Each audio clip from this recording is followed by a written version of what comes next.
Waltzing Matilda with me. Waltzing Matilda, waltzing Matilda. Oh, come on, waltzing Matilda with me. And he sang as he stood that John back in his tucker bag. You come a waltzing Matilda with me. Hey guys, how you going? Hope you're feeling good. Hope you've had a great week and a wonderful Saturday so far.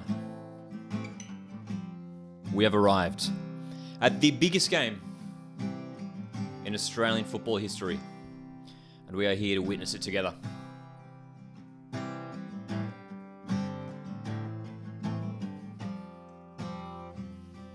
The teams are in the tunnel, set to come out in front of a packed house in Brisbane. Joseph's here, my God's here, Rayside's here, Weddle's here, Barry's here. Good to see you guys. Let's go to the Chili's tonight, man.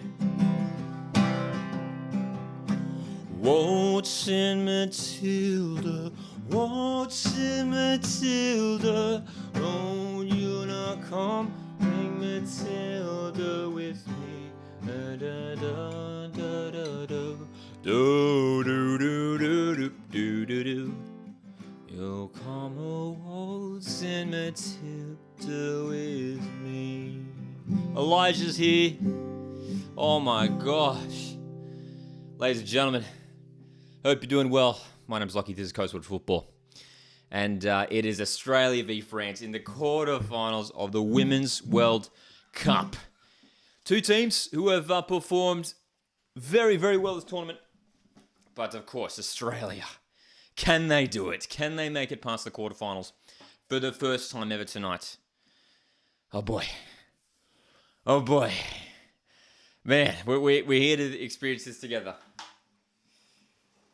Woo. So, I hope you guys enjoyed that little rendition. I thought that was appropriate considering the event that we are about to experience. Val Hood's here as well, says up the Tillies. Absolutely, Weddle, of course. I'm doing well, Elijah. Good to see you here, mate. Hope you're having a good weekend. So good to see you guys here in the chat for what is set to be potentially one of our biggest live streams ever. It's a little bit nervy. It's excitement, it's nerves, it's a whole lot of emotions, and we are set for quite a dramatic night tonight. A packed house in Brisbane, Queensland, Australia. This is a location that both teams have played it before. Unfortunately for Australia, they picked up a loss in their last match here. That was that 2-3 loss to Nigeria. France, their last game at this venue came in that 2-1 win against Brazil in the group stage. Oh boy. We've got our blueberry muffin here. There's a little pre-game snack. Butters back in 1-0 France. I think the biggest thing is that this game will be close. I think regardless of, my God says it'll be 2-1, says I don't know which country I should choose. 2-1 feels like a pretty accurate scoreline. I feel like we could see a 2-1 sort of situation tonight. And we're just minutes away from getting underway in Queensland, in Brisbane. So good to see yet another packed house in Brisbane. Fantastic attendances up there in Queensland, man.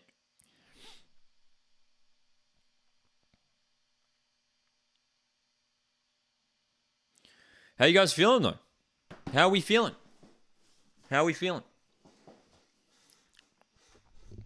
Weddle says the whole neighbourhood is currently singing Sweet Caroline at a party. Iconic Australian national anthem. Iconic indeed. The hype is real. Brisbane have turned up in numbers. We've been doing plenty of watch-alongs throughout this whole tournament, and this is the one, the biggest one up to this date. We were live yesterday for Japan v Sweden, And a match that was very, very thrilling. A 2-1 win for Sweden. But it was a fantastic watch. Max is here as well. Max is nervous, dude. I'm right with you there, man. I'm right with you. Oh, boy. Thanks, Mongol. I appreciate it, man. It says Lockie's the best commentator. Thanks, man. Phil, how you going? Phil, good to see you here. Says, good morning, Lockie. Are you ready? Are Australia ready? Yes, indeed we are, Phil. Big occasion it is tonight. And hey, wherever you're tuning in from, guys, it's been great seeing the international community tuning into these live streams. Hope you're doing well. I hope you're enjoying your weekend or the start to your weekend so far. The teams taking their pre-game photos, kickoff minutes away in Brisbane. Oh boy. Quickly touching on the lineups. No changes for Australia. Sam Kerr on the bench once again. Not too surprising. So it is Van Egmond and Fowler starting up top for Australia. France, one change for them. Maël Leclerc comes in at right back for Pereset. So a very, very strong lineup for France as well. Hey, has Australia caught football fever? Absolutely. Like, this is seriously unprecedented for me. I mean, I have like so many friends who are like don't watch football at all, like not even casually anything. And they're tuning into this tournament. They're tuning in to see the Matildas make history here. And can they do it tonight against France? Can they do it?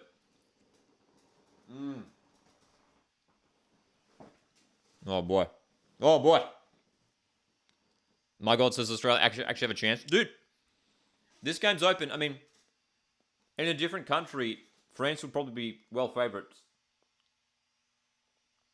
But I tell you what, home ground advantage played a big factor in the last couple of games.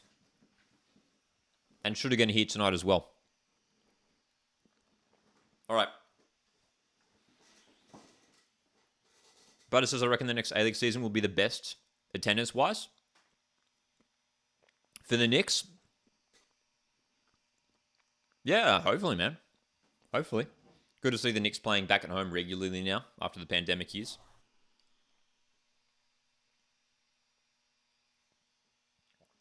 Oh, boy. You're flying to Dubai today? Oh, my God. All the best with your travels. Brothers says Wellington have definitely caught football fever. So many people talking about football who never watched a minute before this. That's the wonderful thing about these big tournaments, man. It gets the country involved in the sport, and hopefully it can convert into good numbers in the domestic leagues across Australia and New Zealand. But here we go. We are set for kickoff, of course, on YouTube. We have the slight delay on the YouTube streams. But again, so glad you guys can join me here for this one. We're going to experience it all together. Potentially a historic night in the football history for this great nation of Australia. Ellie Carpenter knows plenty of these French players. Big match for her tonight. Steph Catley wearing the armband at left back. France will get us underway in Brisbane. Eugene Lasoma scored 2 in the round of 16 against Morocco. We have kickoff. So, who will be going through to the semi-final to face either England or Colombia? Huge test for the Matildas. You got to say this is the biggest match, the toughest test of this campaign so far for Australia, coming up against the 5th ranked nation in women's football in France. We do know, of course, it's worth mentioning, these two teams met in a friendly just a matter of weeks ago where Australia defeated France 1-0. Worth mentioning. Frenzy Rabbit says, Brisbane will definitely have the biggest jump in attendances, I think. Especially with them being back at Suncorp, you'd hope so, hey. Bit of a contested ball in midfield here. Heavy challenge, Claire Hunt. Claire Hunt has been unbelievable this tournament in defence for Australia. And a ball over the top. And Diani's going to get on the end of this for France. Diani, we spoke about it in our predictions video. A play to watch. Has 4 goals at the tournament for France. Hat-trick against Panama. Goal against Morocco in the round of 16. This is a French side that is well organised. Interestingly for France as well, it's D'Almeida who's playing right back for them, not Maël Leclerc. Leclerc is playing in the centre of defence alongside Renard. Suncorp looking good indeed, Frenzy. Yeah, absolutely. I mean, the pitch is looking nice. Looking pretty smooth to my eyes.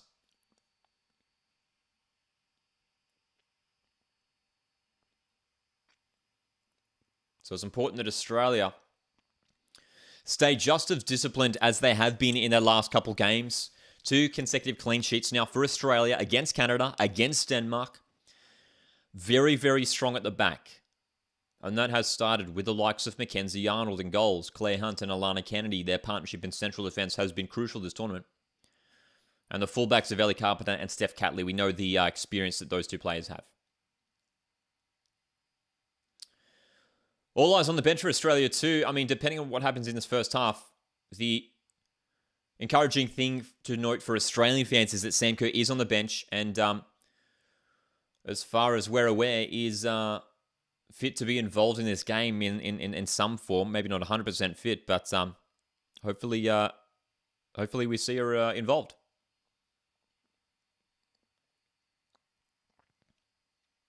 France with some early possession here, though, just switching the ball from left to right across that back line. Looking to stretch Australia in these early stages.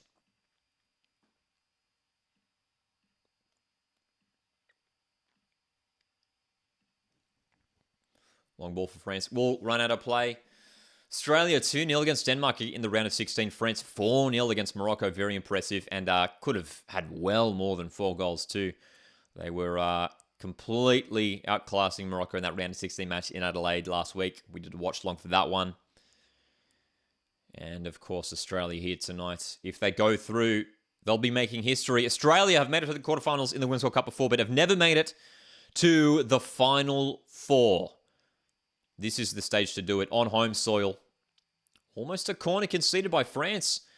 And it will be a throw-in for Australia in enemy territory. A chance here to launch an attack. Hervé Renard, the France coach, has been very involved this tournament on the sidelines. Gorry poking it over the top. Almost for Caitlin Ford. Goal kick. Great long throw from Ellie Carpenter too. Gorry tried to improvise something there. Maybe wasn't the best decision. Caitlin Ford was going to be a tricky one for her to win over there as well. Hey, Jay, how you going, man? Just rooting for Australia since USA is out.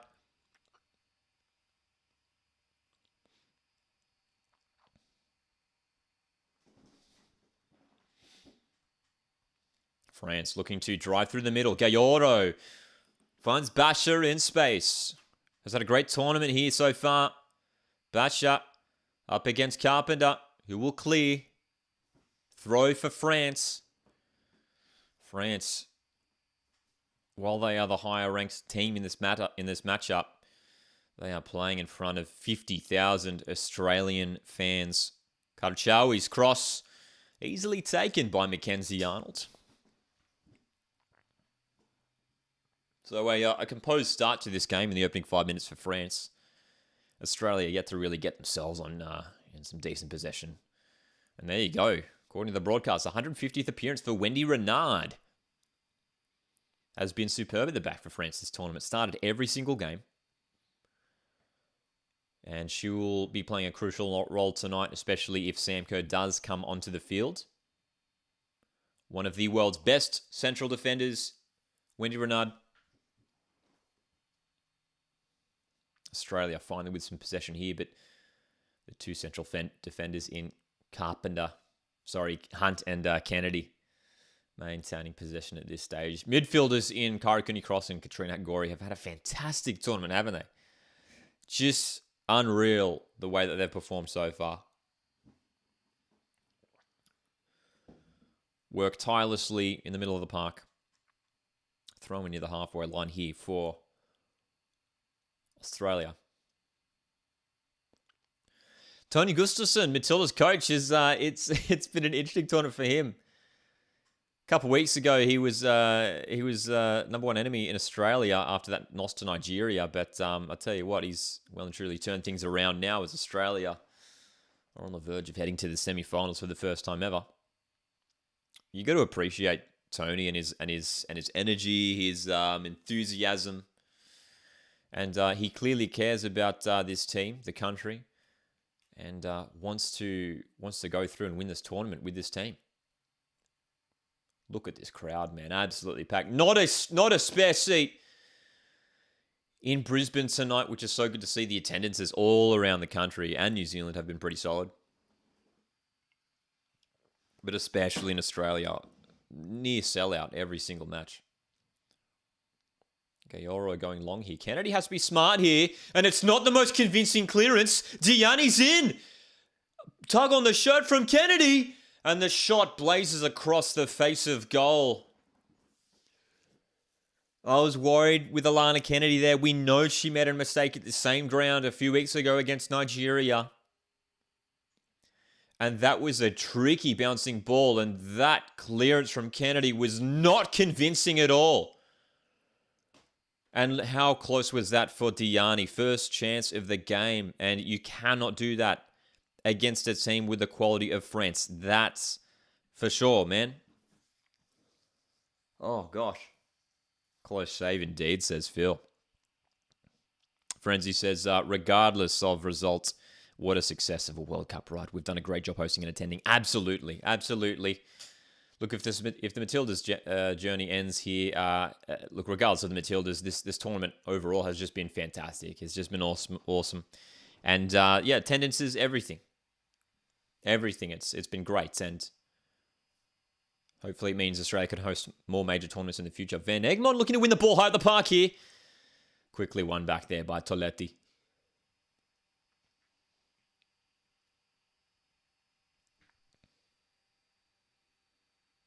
France will be hoping for a response after losing to that pre-tournament friendly against Australia a few weeks ago, 1-0. They were good in that friendly. It was tightly contested.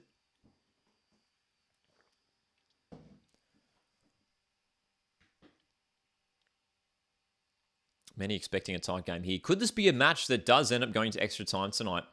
Potentially a penalty shootout to split it.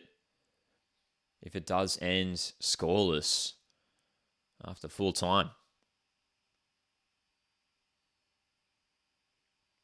Oh my God, says Australia's kit's fire, but France's kit needs some dark blue.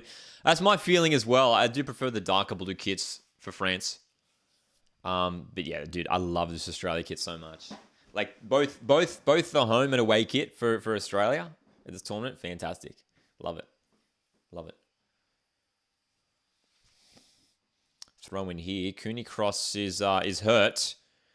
Kara Cooney Cross is holding her heel here, and surely play has to be halted for a second here. As Cooney Cross, Toletti just inadvertently stepping on her heel there, and wincing in pain, Kara Cooney Cross. Has the potential to be a long morning / evening, says Phil. Indeed so. And some slight concern here over Kara Cooney Cross, who is still on the floor and holding this foot. Well, 10 minutes in, this would be a blow for Australia to lose one of their best players this tournament in Kara Cooney Cross. Tony Gustafsson in the all-black look tonight. Cooney Cross up on her feet. Good to see.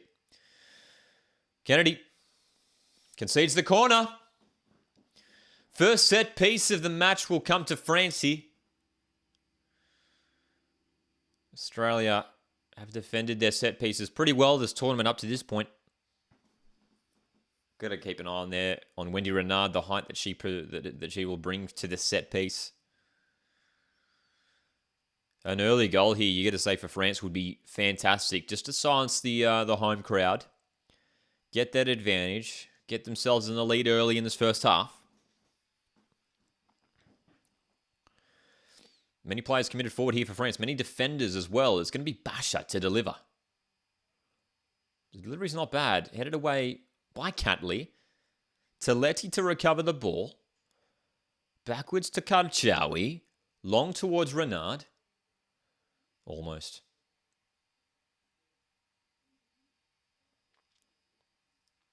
Steph Catley, dude, especially in the absence of Sam Kerr. Catley's leadership has been fantastic at this tournament, man. It's just been fantastic. What time is it in Australia? It is now 5:12 p.m. 5:12. Another corner delivery here for France. Well delivered. Les Sommer. And it's a huge miss for Lacroix. What a chance for France. Well, what happened here? How did Lacroix not put that away? Well onside. Oh, what a miss. What a miss. Well, France should be up 1-0 here. Les Sommer doing well to bring that ball down. And Lacroix just does not get the connection. And it was a certain goal because Arnold wasn't there. 12 minutes in and France threatening here early. Interesting, man. Interesting. Barry's at the Fan Fest. Oh, dude, the fan festivals across the country will be overflowing at the moment. Bad miss indeed, Phil, eh? Crucial chance for France there. Unbelievable.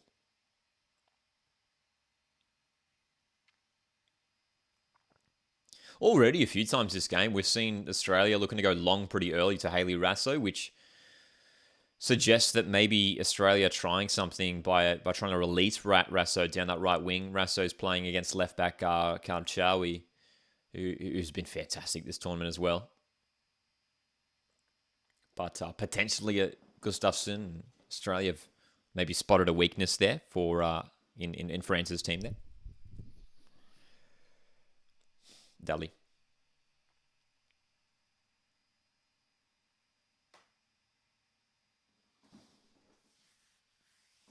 Does appear as well that France are indeed playing a 4-4-2 formation or a 4-4-1-1, if you like.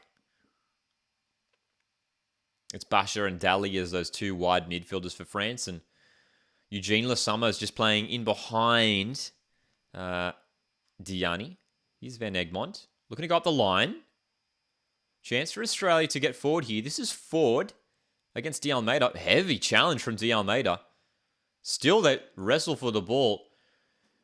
Brilliant defending from De Almeida there on Ford. Stayed tight but didn't give away the foul.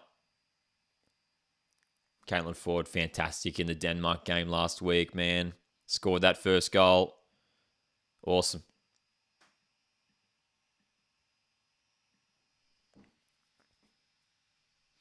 Frenzy says France have been playing some of their best football early in their matches while Tillies have taken time to grow into them. I think we need to just keep steady and wear them out, get them on the counter. I've got to agree with you, Frenzy. I think you're absolutely right there. It's important that we don't try and freak out too early here.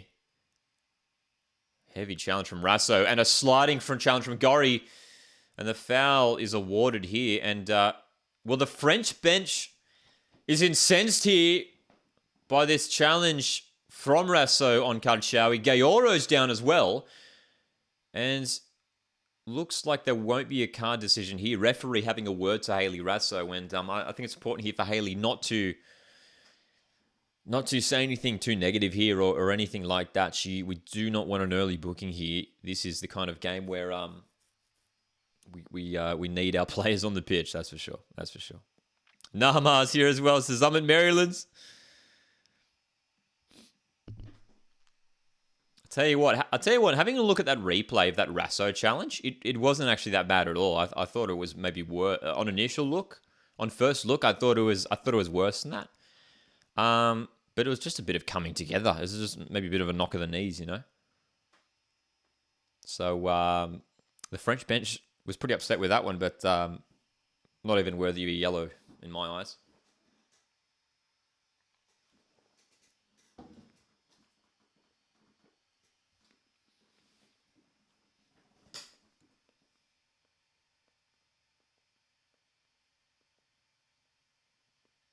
Gorry with that second tackle as well. I think that was the one that was awarded the foul. Fowler. Chance to drive. Goes back.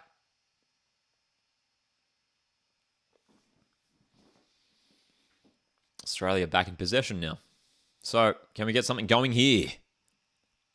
Can we get something going here? How are the Matildas going to break down this French backline? They play a 4-4-2 block here, France. You can see those two. You can see those two strikers for France, Diani and Le Sommer.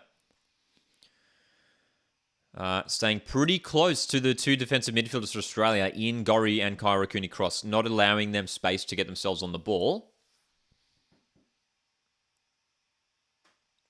Australia at the moment, very, very static, just keeping the ball at the back here, but barely any movement in front of the defenders at the moment now for Australia. This is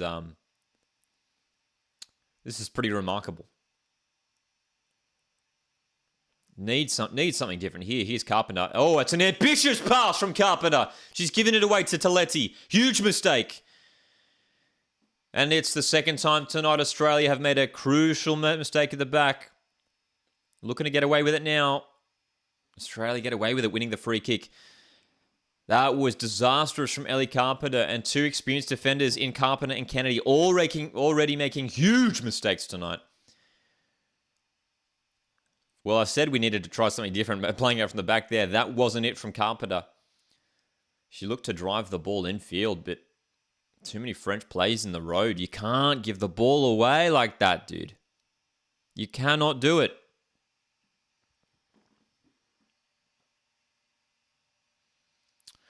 Long ball here for Renard. That'll be an easy one for the goalkeeper, you'd imagine.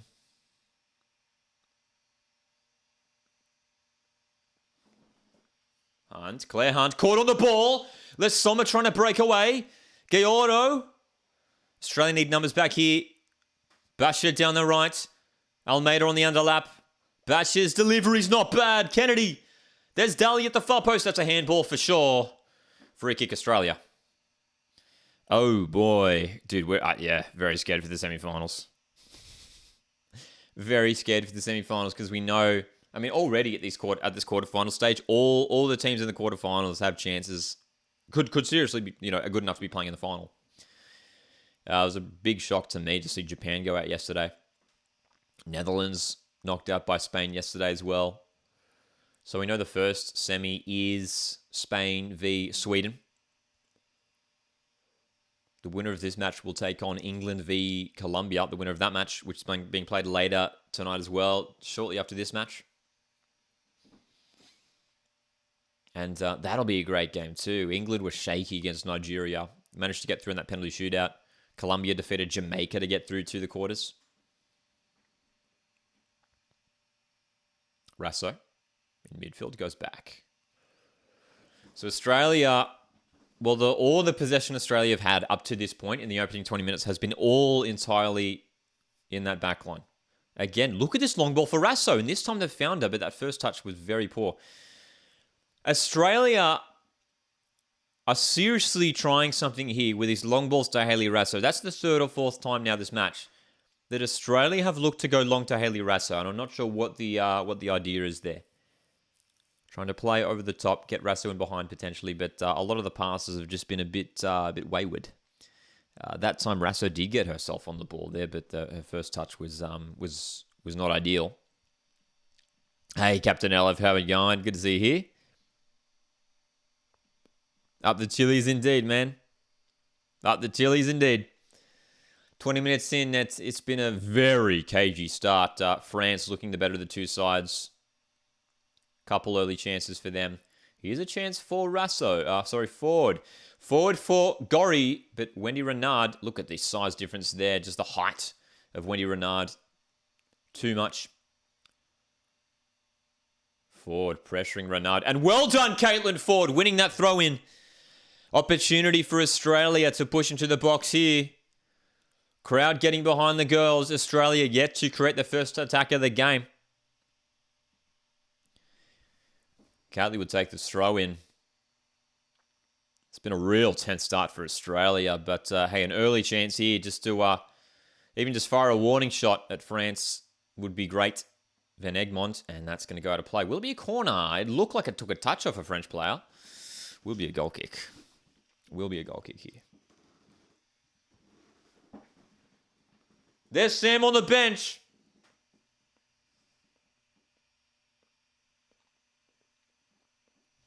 Sam Kerr having a chuckle with Charlie Grant on the bench.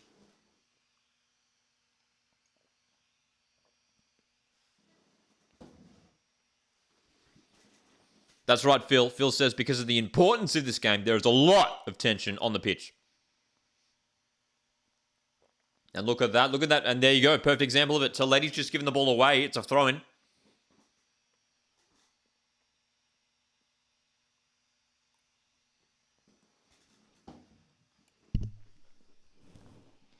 Frenzy says France were at their best in the first 25 against Morocco. Letting them... Let's get them running on fumes by 30. That's right. That's right. It's a fair point. France were unbelievable in that opening half an hour against Morocco. They scored 3 goals early on. And Australia have their first corner here. Australia with their first set piece. Early goal here would be huge to give Australia the advantage. 23 minutes played. Catley's there, as is Cooney Cross. Catley's corner. Near post. Bouncing ball. Hunt. Falls. Ball still in the air. Diani tries to clear. Gorry long range will go wide. So, not bad from Australia there. France, it was a tricky one for them to deal with at the back, wasn't it? Very, very tricky. You could see the way it was just bouncing and that no one really got a foot on it to clear it away. And maybe a mistake there from Katrina Gorry to go for that long range hit.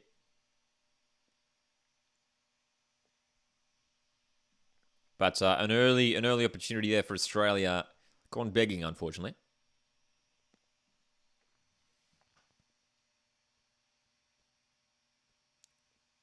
Australia with a throw-in just ahead of the halfway line. Long for Van Egmond. Flicking it down. Fowler. Just almost getting to that.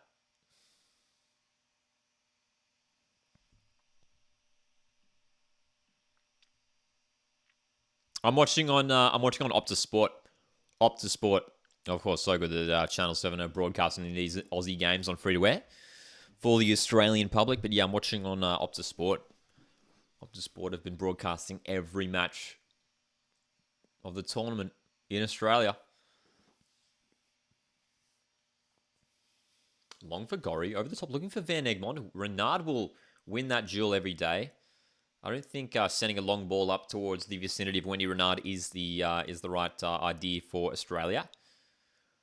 And there is a free kick here for Australia, long range. Potential handball by the looks of things, I think on Daly. It's the second handball of the game. Remarkably. Was it a handball? It was indeed. There you go. Diani with 2 handballs already this game. What are the chances?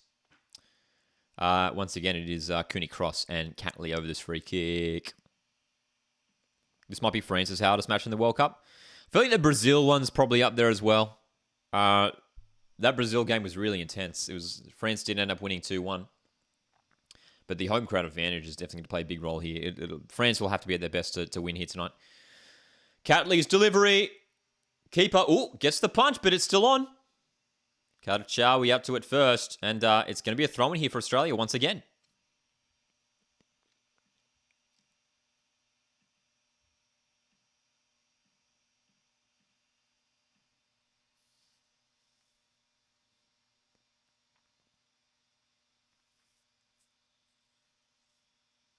Carpenter has some options long in the box. No one providing a short option here, and referee's going to speak to Basha, who's stayed way too close here to the throw-in taker.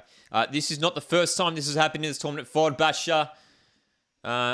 She's a player who loves to get under opposition players' skins. We've seen it many times in this tournament, and trying to get too close to the throw-in taker here. Trying to block Ellie Carpenter. Just poor sportsmanship from Basha, unfortunately. Young player. Hopefully we'll learn learn better in the future. France have won the ball back and can break here. The Summer looking to go early for Diani here. Great first touch from Diani. Great footwork. Looking to go wide, but well done, Fowler. Getting back in defence there, helping out. Van Egmond, Gorry. Australia back in possession in defence. So, hey, after that early, intense start for France. Oh, we're going to come back to that. Rasso might get to this long ball. Again, Australia have looked for Haley Rasso. And again, Australia win the throw-in. So, Australia. The tactic for Australia's first half is go long to Haley Rasso. That is clear. Go long to Haley Rasso. Van Egmond looks to deliver here. Very, very poor decision that we had no one in the box. Very blatant Australia's game plan here. Go long to Haley Rasso. They're looking for at every opportunity. Foul up. Brought down. Le Sommer wins the ball. France can break. Le Sommer against Kennedy. Le Sommer shoots. Parried away by Arnold. Oh, it's going to be a throw-in. Dude.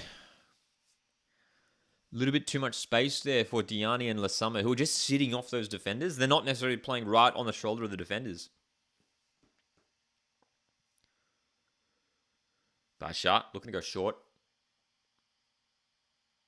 Another throw-in here for France, man. Another throw-in.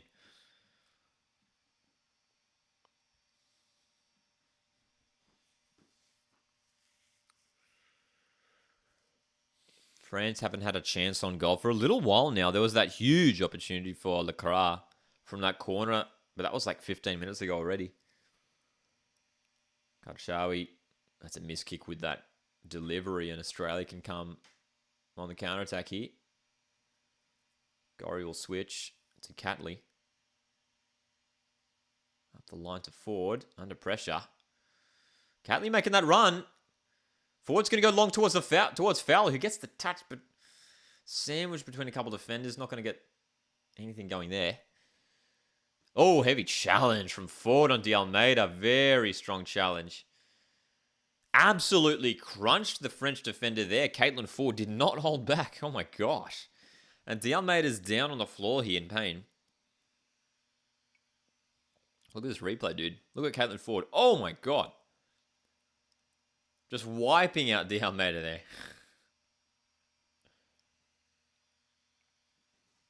De Almeida's back to her feet now. So, almost half an hour played. Australia 0, France 0 in this tense, tight quarterfinal matchup.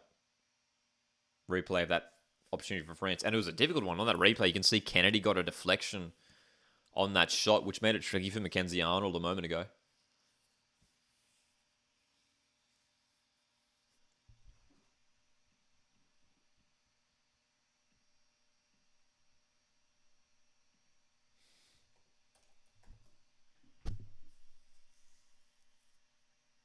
Carpenter. Again, wayward from Ellie Carpenter. Got to clean this up now. Not the first time Ellie Carpenter has been under pressure and played a wayward pass. Got to try and fix this up because it's becoming a bit of an issue now. Don't forget, if you guys are enjoying the stream and want to support the content here, feel free to send through your super chats. Super chats go a long way to helping me continue to make content here on the Coastwatch Football YouTube channel. I greatly appreciate the support and greatly appreciate you guys just tuning in and watching here, man. We've been live almost every single day of this tournament for these live watch-alongs, man. We've seen some truly thrilling matches. And this one is hoping to live up to those heights again.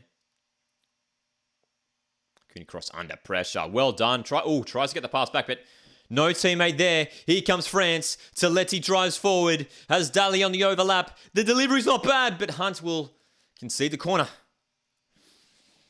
Again, dude. France just covering the pitch well. Putting Australia under pressure. Winning the ball and looking dangerous breaking forward. This is corner number 3 for France.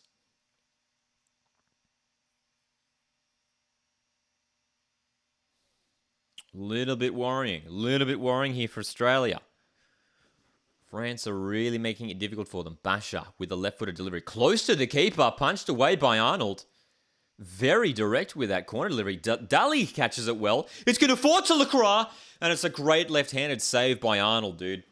Great save by Mackenzie Arnold. Who did well to flap her left hand up to parry that one away for another corner.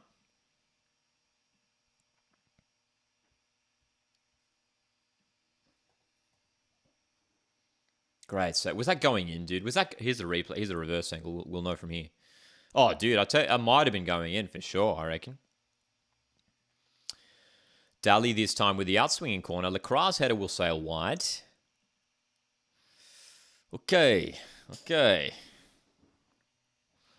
So, good save by Arnold indeed, wasn't it, Phil? Great save.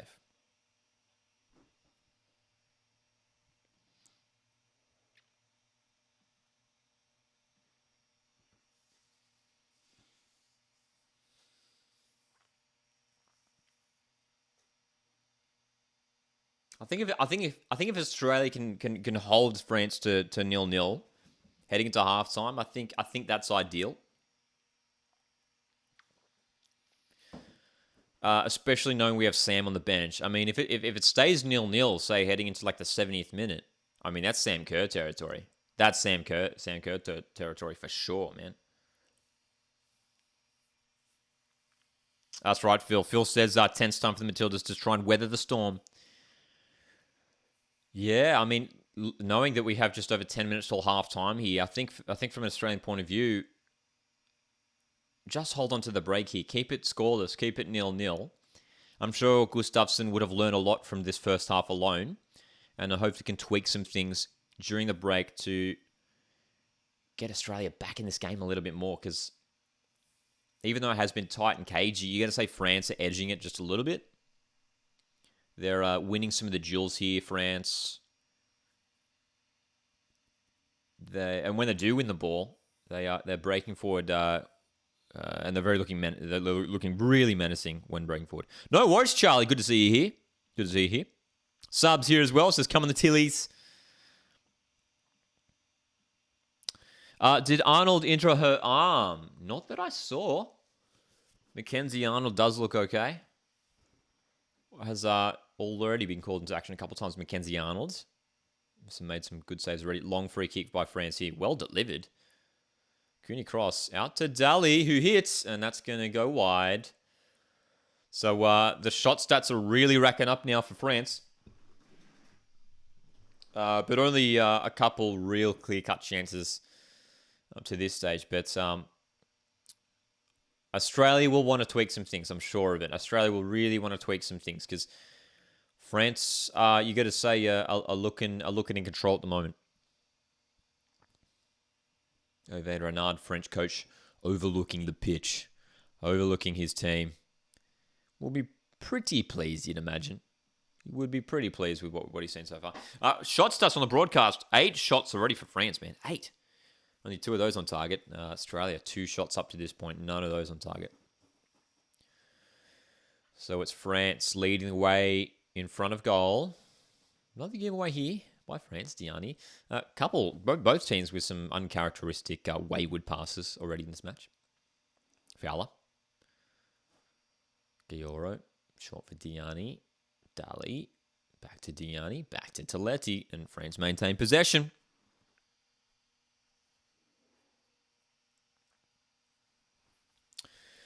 Possession stats in the last 10 minutes. You can see on the broadcast there, France controlling things up to this point.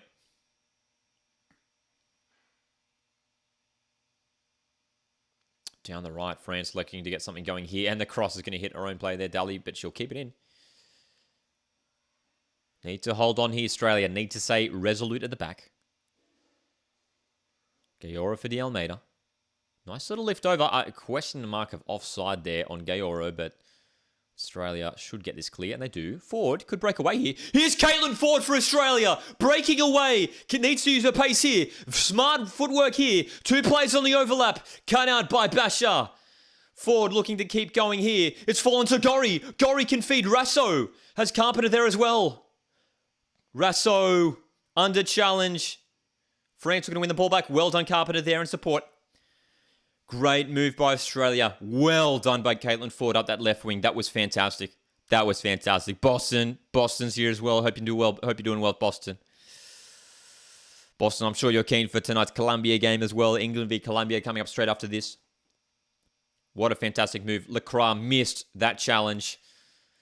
And Australia, look at the fans in the stands on their feet as Caitlin Ford strode away in space there. And so close to Australia. You can see the desperate defense there from France here. Dude, these are two teams who desperately want to win this game tonight. Every single challenge is important. Every single pass is crucial. France finding some space on this left wing here. Karchawi up from left back. Still Karchawi. Short for Le Sommer. Basha can deliver. Towards Diani, it's going to miss her. And Dali will keep this in.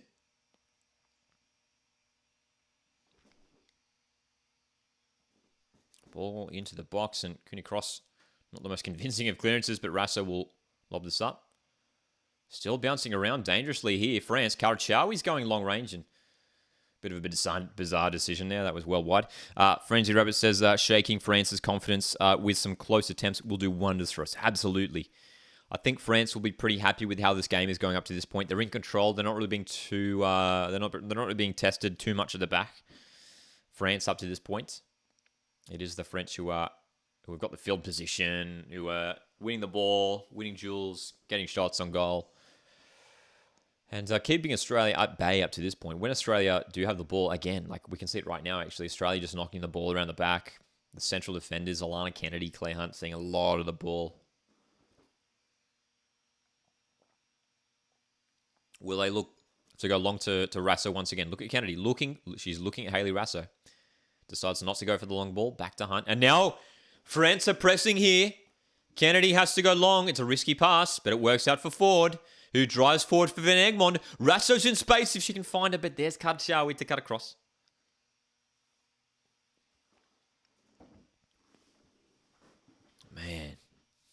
Man. Every moment, every single challenge is so crucial here, dude. I mean, every moment. Usually with our live watch-alongs, like, it's pretty chill. Like, it's pretty fun. But this is, like, the first one where I'm seriously, like, sweating on every single second here. No worries, Boston. No worries, my friend. I hope you enjoy the England-Colombia game coming up next. Another giveaway by France here. Australia, quick throw in. Van Egmond. Pass wasn't really on there. Needed to look. Had both Carpenter and Rasso inside there. Needed to just take a second to look there. Van Egmond, who goes long. Wendy Renard clears it out. Another throw in here. Can Australia get their decision making right here? And find another chance on goal. Haven't had many at all this game up to this point. Oh boy. Cooney Cross. Pressured by Le Sommer here. Good turn by Cooney Cross. Gets rid of Le Sommer. Gorry for Carpenter. Rasso's making a little run down the avenue. Can Rasso get to this? She will. Rasso, her delivery is saved. But there's Van Egmond. Great chance. Oh! Mary Fowler. So close. De Almeida clears it off the line. Best chance of the game for Australia.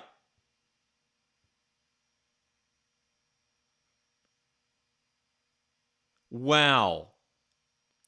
The French keeper came out to claim it. Van Egmond snuck in. And Fowler had an open net. But out of nowhere was right back. De Almeida with the block. What a moment. What a moment. Should have put that away, says Phil. Delivery from the corners, not bad. Oh, Rasso just misses the shot. And that'll be a goal kick. Oh my gosh. Dude. Should have put that away indeed, dude. What an opportunity. Oh, my goodness. One of the most incredible defensive interventions we've seen this entire tournament. D'Almeida keeping France in this quarterfinal. And that, dude, that moment just there sums up this game. Both teams, all 22 players on the pitch, putting their bodies on the line tonight.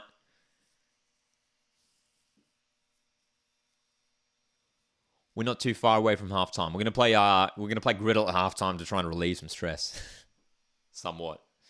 Griddle, for those that don't know, is the A-League trivia game. So we've been doing it at halftime in every single one of our watch-alongs so far this tournament. It's been great fun.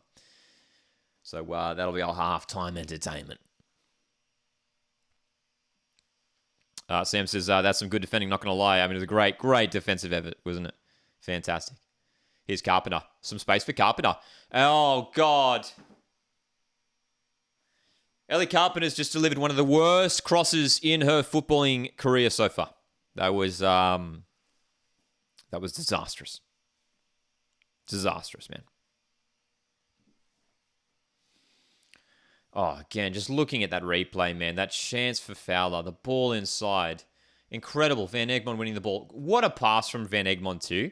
How good was that from Emily Van Egmond to run in, win the ball, and get that immediate pass off to Fowler, knowing that she was there in the middle. Well, Australia should be up 1-0. But the Almeida had different plans. A couple minutes remaining here. Don't think we'll see too much injury time. Maybe a couple minutes.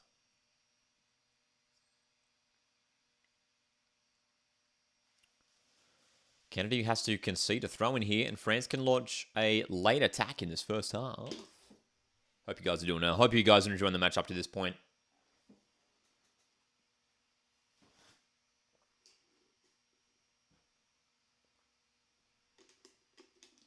Tightly contested. We're set for a thrilling second half and potentially extra time. The way this is going, dude, it's got extra time vibes. You know what I mean? You know what I mean? This does feel like we could be set for an extra time period. I can tell you that. Great chance indeed, Joseph.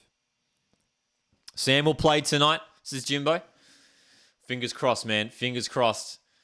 We've seen her on the bench. They keep showing her on the bench. She looks good. She looks happy. And surely we will see her involved. Frenzy says, I think they'll definitely bring Sam on at 60 minutes. No way she doesn't play. 100%. 100%. Need her experience, need her class on the pitch. Her leadership as well is crucial.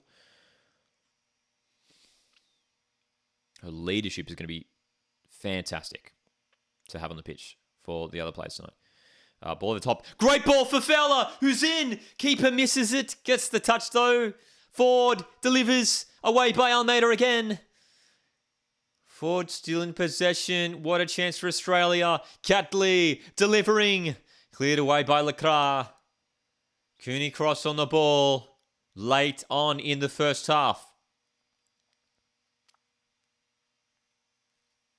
Australia have got numbers forward here. You can see the fullbacks have pushed up the pitch. Can we make a breakthrough? No worries, Boston. Enjoy the rest of your night, my man. Thanks for tuning in as always, Boston. Australia pushing late on in this half. But France win the throw in there. 1 minute about a time. 1 minute. Thought we might have had a couple more. We've had quite a few stoppages in this half with Cooney Cross down. Kachawi was down. We've had injury time has been really bizarre. Sometimes, like in the first half, it's way too low, and the second half it's way too much. Like yesterday, we were doing the watch along for Japan v Sweden, and I was like, oh, we'll probably have like 4 or 5 minutes of injury time, and we got 10 in the second half. So you just never know with injury time. Good point there. Good point there, Phil. The last 2 attacks, the French goalkeeper has been hesitant. Yes. Parod Manin coming up there, and I mean, I think she did get a touch on it in the end, but it's been a bit not the most convincing from the French keeper tonight, as we're set to enter the halftime sheds here now. But hey, great to see Australia late on in this half looking a little bit more dangerous, which is awesome to see. French goal kick. Halftime in Brisbane, Australia 0, France nil. This game is tightly contested, tightly matched. It's been a cagey affair up to this minute. Can Australia make the breakthrough in the second? Will Sam Kerr feature in that second period? I'll tell you what, if you're an Australian fan, if you're Tony Gustafsson, I don't think you're too disappointed with the current result. The scoreline is level.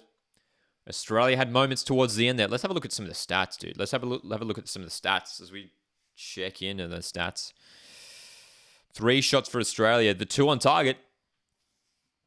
2 on target. 9 shots for France. Just 2 on target for them, though. Possession stats actually have balanced out quite a bit. France just edging it. But as we know, for Australia, a lot of that possession has been in that back line. Just knocking the ball around before going long on a number of occasions. Pass accuracy, very even as well. Very, very even. So not a lot to split these sides aside from the shot stats. But a number of those French shots have just been long-range efforts outside the box, just unnecessary shots. No stream for the England game after this one. Just doing this one tonight. Captain Elif is back in a 2-1 result for Australia, hopefully, man. Right? Australia, right?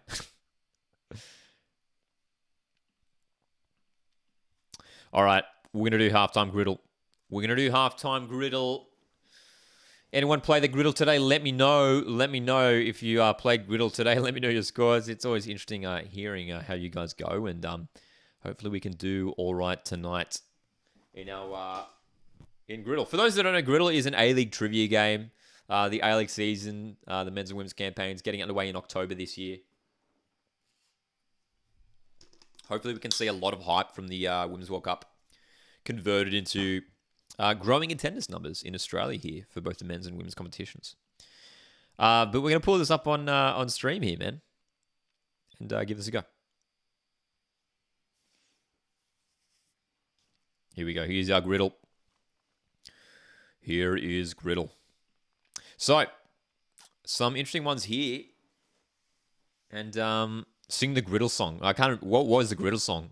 I think I made a griddle song, but I improvised it one time. So I can't remember. I'll have to go back and find it. All right. How's our record so far? So our record's looking all right. So we've got an average of 8.1. Where we've got eight times we've hit the 9s, which is good. Dude, a bit of an interesting bracket today. You can see here the right column there. The right column, that's the tricky one, the MacArthur column. I guess to be fair, they haven't had many play. Obviously, the club hasn't been around for a long time, so they haven't necessarily had many players playing for other clubs. But, oh God, we have the dreaded own goal there again. We have the dreaded own goal. But I tell you what, we know one of them. We know one of them is Terry Antonis. From Melbourne Victory. There we go. One of the most famous own goals in A-League history in that semi-final against Sydney FC in 2018. We can go Nigel Bogard here for Newcastle Jets, most certainly, right? There you go, 3 own goals for Newcastle. And an own goal for Sydney FC. So, I think Ryan Grant was one, if I remember correctly, I think Ryan Grant was one we can go for here. Ryan Grant. Oh, what? Oh my gosh. I think Luke Bratton was the other one I probably should have gone for there as well. Damn it, dude. You thought with the amount of games Ryan Grant has played in his A-League career that he would have had at least 1 own goal. I mean, how many games has Ryan Grant played, right? Like, at least 300 surely now. Player of the season for Newcastle Jets. Player of the season for Newcastle Jets. Let's go. Actually, that's not necessarily an easy one. It's not necessarily an easy one.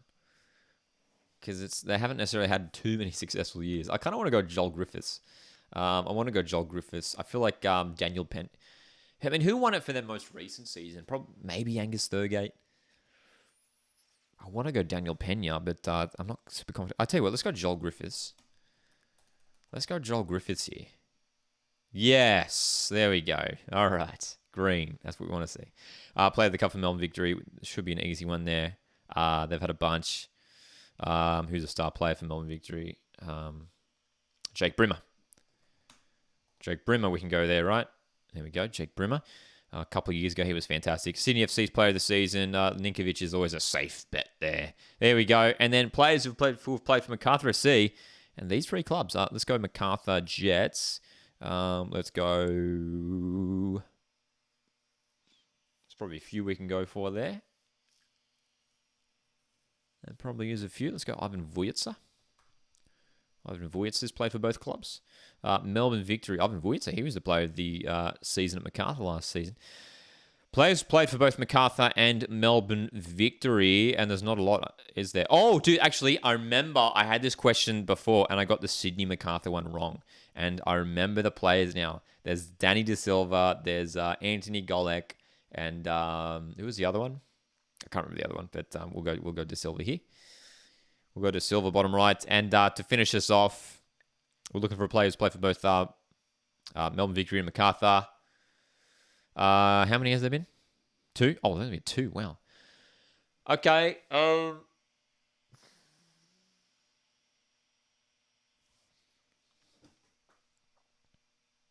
feel like I've gotten this one before, and I feel like I got it right.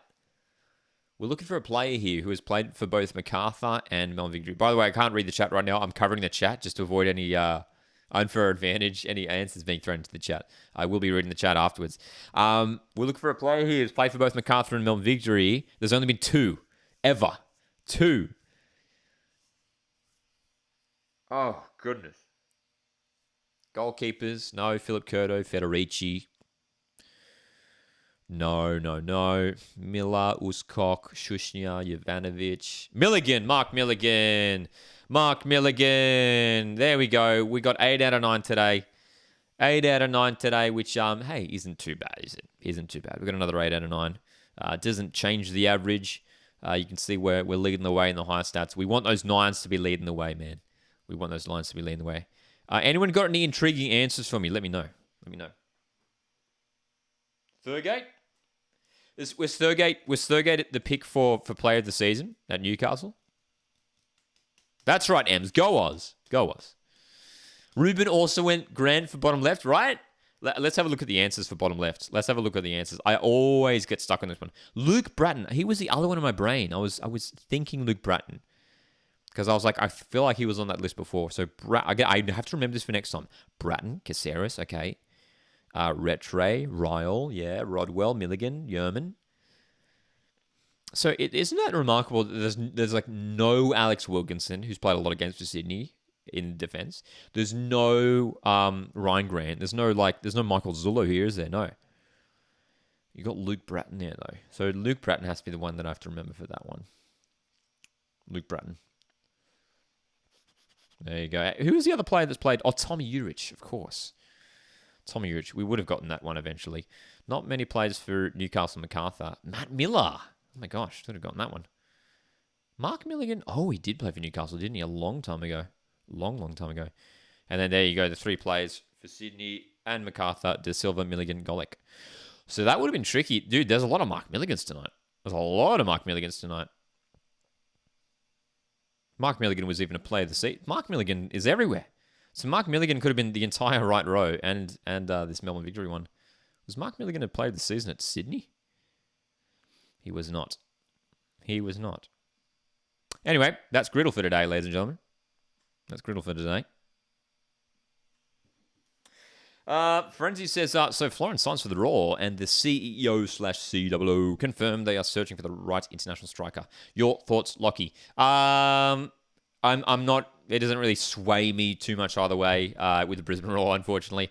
For Brisbane, like even if they do go and sign like an international striker who maybe has some decent experience in Europe, it's not going to blow me away much because they've done that every year for the last 5 years now, and they've all failed to settle in. Lascano failed, Skepovic failed, Charlie Austin obviously failed. There's probably a few more I'm forgetting of. So, hey, we'll see. Look, hopefully for Brisbane fans, they can finally sign a striker who will actually do all right. But, yeah, we'll see, man. We'll see. But very curious to see how Florin Berenguer goes settling in at Brisbane Raw. Curious to see how that works out at Brisbane Raw with both O'Shea and Berenguer playing together, because they're sort of two similar players, like two creative central midfielders. So, do they start together? And if they do, as a midfield too, I don't know if that would work because they're both not necessarily defensive-minded players. They're both more effective going forward. And I'm worried you're losing defensive stability in midfield by playing both of them together. So, yeah, it's interesting. Captain LF asks, who's kicking Tilly's first goal for you? I'll tell you what, Caitlin Ford has had a couple of decent moments tonight. Great chance of Mary Fowler, though. I'm going to go Ford. I'm going to go Caitlin Ford. I think she will score tonight for first for Australia. But dude, imagine the scenes as Sam Kerr comes on in like the 60th minute and scores the winner. Oh my gosh, dude. The dream. The dream.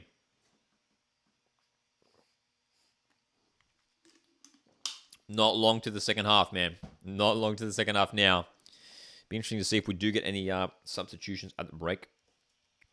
I doubt it, though. I think teams will stay the same heading into the second period. Tight match up to this point as well. Again, as we mentioned earlier, it's been France who have been dominating in the shot stats. I mean, they've got more shots, but Australia doing really, really well to get themselves back into the game late on. And hey, who knows? This might be a game destined for extra time. This could be a game set for extra time, potentially penalties. I hope it doesn't, dude. I mean, especially... Look, I don't mind watching penalty shootouts when I'm a neutral fan, but I get really nervous watching penalty shootouts when it's my team playing. So, yeah, hopefully not. My God in the chat says if no one scores, they're going to release Sam Kerr for sure. You get absolutely right. Surely, right? Surely. I mean, we're going to see it. I think we're going to see Sam Kerr regardless of whether Australia take a lead tonight. You know, even if Australia do go up early in the second half, I think we will. Ems, thanks so much for the super chat. Greatly appreciate it. Greatly appreciate it. Hope you're enjoying the game up to this point, Ems. Huge second half coming up. Once again, Ems, thanks so much for that super chat. Very kindly appreciate that. How are we feeling, though, for this second half? What tweaks would we make to the lineup? What changes would we make? We do know we also have the likes of Kaya Simon, who could potentially make her debut in this tournament, in this match. She appears to be fit and back in contention. Alex Chidiak is an option there as well. We do have Courtney Vine, who can provide something different out in the wide positions as well. Aside from that, I mean, Tony Gustafsson hasn't been tweaking too much in games. So we'll see. But Australia, they got it done in 90 minutes against Denmark. 2 goals against Denmark. It's scoreless at the break here. Remember last time Australia went in scoreless at halftime was that Ireland game, and the scores were breaking early on after the restart, courtesy of a penalty goal from Steph Catley. So we'll see how we go here early on in this half.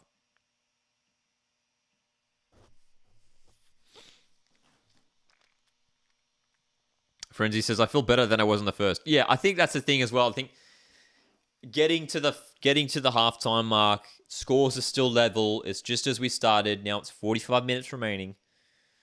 Yeah, I think to get that first 45 out of the way, you're not conceding a goal was important, man. Was very, very important. Just for, like, the confidence of the players to settle on nerves. Even though Australia have like majority of the stadium behind them, it's still going to be nervy, obviously. There's massive pressure on both sides, of course. Massive, massive pressure. And hey, whoever goes out tonight, we're going to be losing a good team, I'll tell you what. I hope Australia go through, but my goodness, we're going to be losing a fantastic team in France if they do get knocked out here. As we know, the winner of this game will be taking on the winner of England v Colombia, which is coming up after this game. And of course, the other semi-final is Spain v Sweden, which should be a fantastic match. I'm backing Spain in that match. Appreciate it. Joseph, appreciate that super chat, my friend. Says, let's go Matildas. Love from Taiwan. Joseph, greatly appreciate that very kind donation. Thank you very much, mate. Hope you're enjoying the match over there in Taiwan. Cheers, Joseph. Up the Tillies, says Barry. That's right. Up the Tillies indeed. And the Tillies are indeed out on the pitch for the second half, as are France. Ladies and gentlemen, are we ready? Are we feeling good? Huge second half coming up here. What would you do Captain LF says, what would you do if we lose a World Cup grand final? Dude, I tell you what, even if we get past this, like, I'll be fine with whatever, honestly. Like, if we can get to the semis, it's a huge success for Australia. And then even if we lose the semi, man, I'll still be going out with a smile on my face for sure. Once again, though, Joseph Ems as well. Thanks so much for the super chats. I kindly appreciate that. Appreciate you guys wanting to support the channel. If you want to support the channel, super chats are the best way to do that. They help me continue to make content here on the Coastal Football YouTube channel. Plenty of football content and with the Australian focus, of course. So the second half is underway in Brisbane. Matildas getting us underway. And look at this, trying to drive straight through the middle here. Fowler looking wide to Ford. Has the overlap of Catley. Ford cuts inside. Cooney cross. This is a bright start from Australia. Fowler. That's a foul. That's a foul. It's a free kick. Free kick for Australia in a great position here. What a dude, that kickoff routine? I love it. They just drove forward there.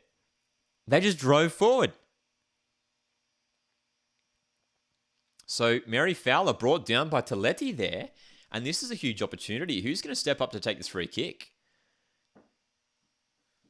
We know Alana Kennedy can take a decent free kick.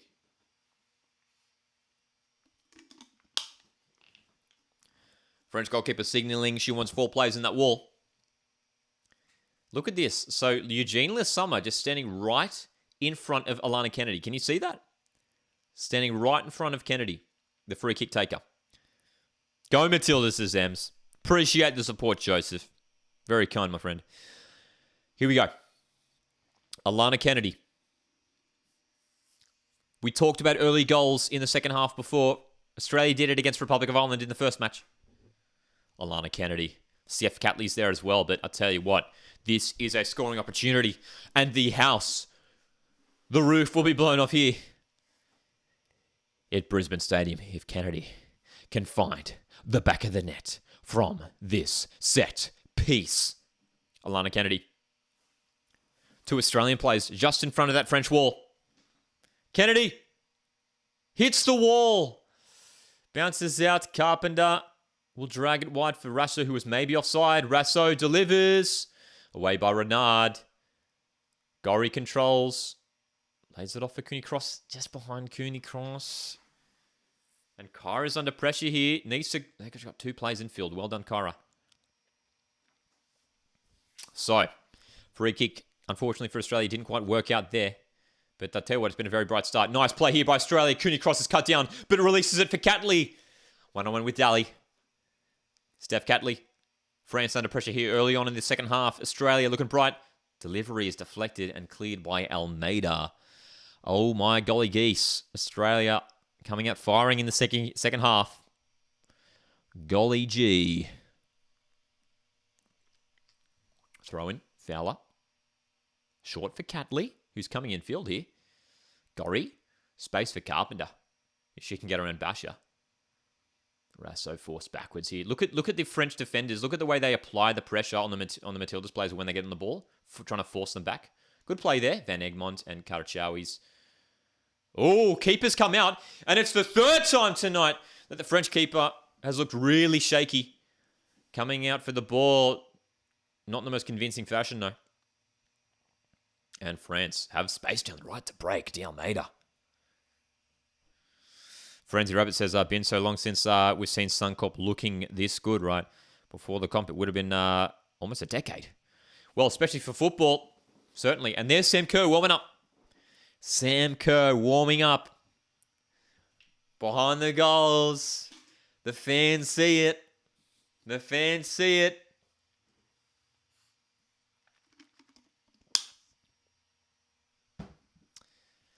So, free kick here for Australia. I'll switch to Carpenter. Okay. Sam Kerr warming up indeed.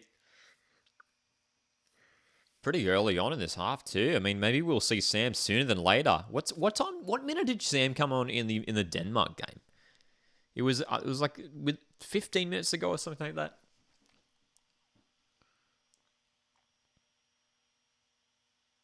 Van Egmond trying to flick that on for Harasso. Kachawi playing back to the keeper. Not the best clearance. Fowler's won the ball. Mary Fowler on the ball. Surely. The shot. Oh. Well had Harasso and Ford either side of Mary Fowler. Australia are looking brilliant to start the second half. So close, says Ems. Unlucky, Mary, says Sam. Dude, this French keeper is not having a good game. Parode Manan, the French goalkeeper, very shaky tonight. And Australia looking to capitalise on that weakness, man. Giving the ball away. And Mary Fowler, I don't blame her for going for the shot. Here's the corner from Catley. Well delivered. Keeper gets the punch. Fowler on the volley. Blocked. Gorry. Carpenter goes long. And France should be able to deal with this. There's Fowler with the intercept, though. Australia can keep coming here. Van Egmond's trying to feed Gorry, but France get it clear once again through the keeper. Big chance indeed, Joseph. What a start. What an opening 5 minutes to the second half for Australia. Gosh. Look at Tony Gustafsson. They're showing Gustafsson on the sideline here. He's happy with this start. Happy with this start. That's right, Sam says we've had all the momentum and chances. Can Australia capitalise on this momentum with a goal?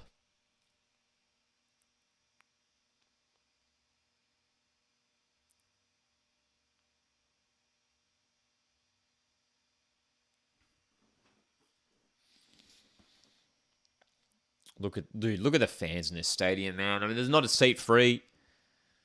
Fans, not just in the stadium, but across the country, on the edge of their seats here tonight for one of the biggest matches in Australian footballing history.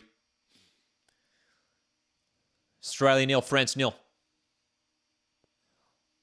A win here for Australia, and it's one of the most historic victories in Australian sporting history.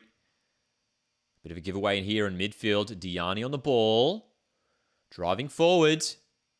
Still Diani. Good run by Diani. And she's won a corner there. That's really, really great work there by Diani to drive forward. That's right, Joseph says 3 big chances in this match already.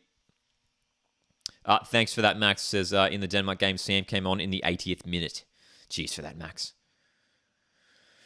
So, hey, I reckon we'll see Sam a bit earlier than that. I reckon even 70th minute, we could be aiming for that, man. We could be aiming for that.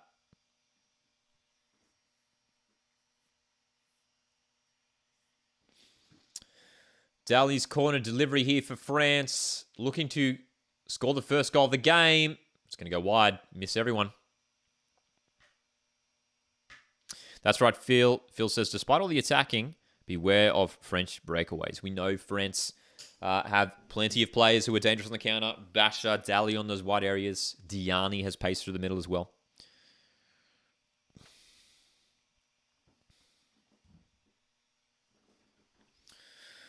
Which game would you say is more historic? This one or 2005 against Uruguay? Probably the Uruguay match just.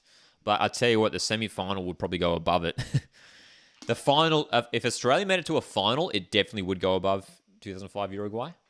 This is for me on the same level, if not just above that Uruguay game. Here's Basha for France, looking to get their first attack of the half.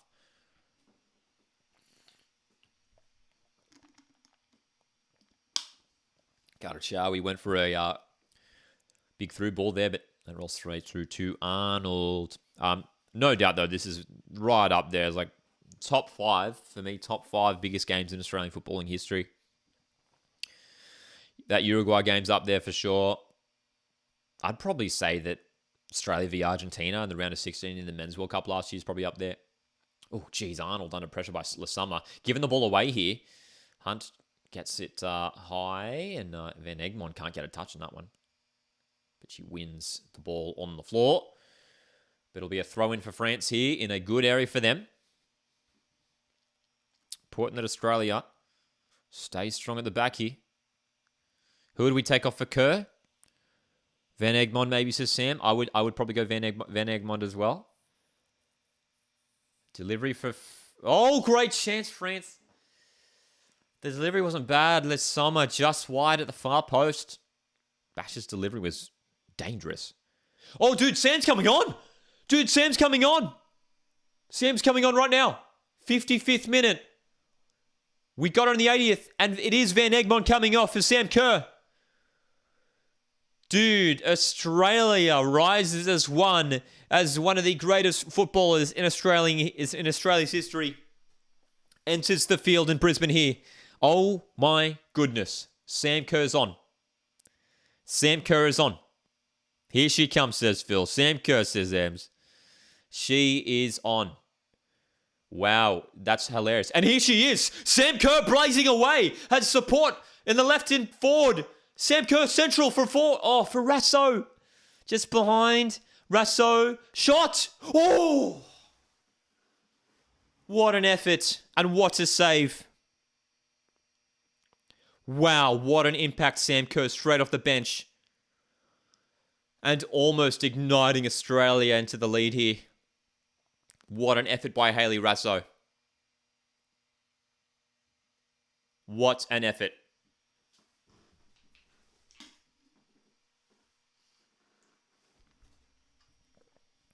Good save indeed, says Phil. Good save indeed, Phil. All right, here we go. Corner here for Australia. Sam Kerr. We know her aerial ability is dangerous. Towards Kerr. It's headed away. Catley, long range. Chipping it in. Renard again there with the height. She's going to deal with that every single time. Oh, it's come through to Ford here. Caitlin Ford. There's Catley.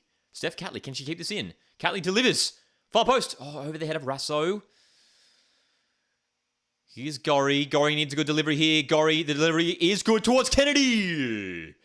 Alana Kennedy. Her header goes wide. And I tell you what a start to the second half by Australia.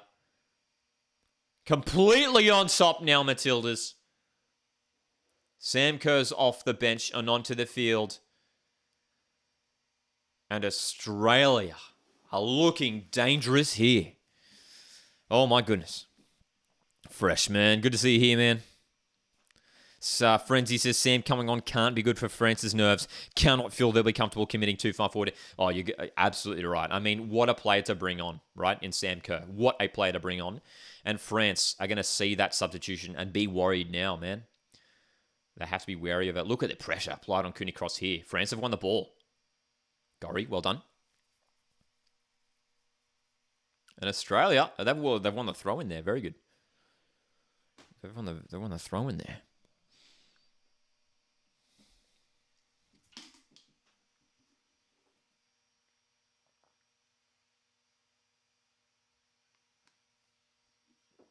Well, interesting.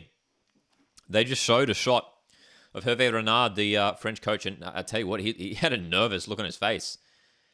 Australia have started brilliantly in the second half. Sam Kerr's on the pitch. All the momentum is with Australia.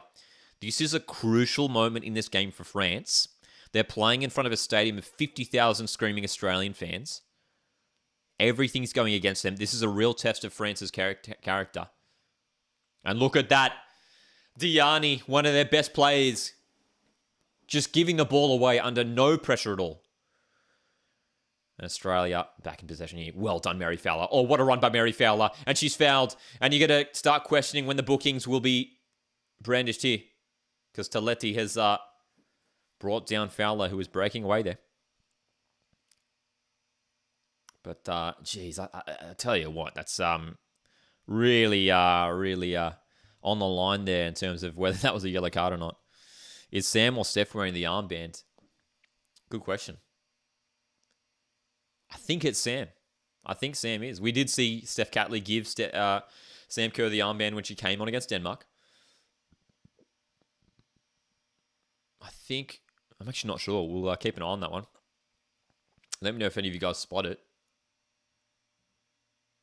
Here's a replay of that Rasso long-range shot. It was at a decent height for the keeper. And it was fairly central, that Rasso shot as well. Here's Sam Kerr, edge of the box. Sam Kerr, good run here, Sam Kerr. Trying to poke it away. Here's Carpenter. Again, Australia applying the pressure. Carpenter's delivery, headed away. Here's Fowler! Oh, what a save! What a save. Mary Fowler, point blank range. Here's Carpenter. Delivery wins the corner for Australia. France are on the ropes, ladies and gentlemen.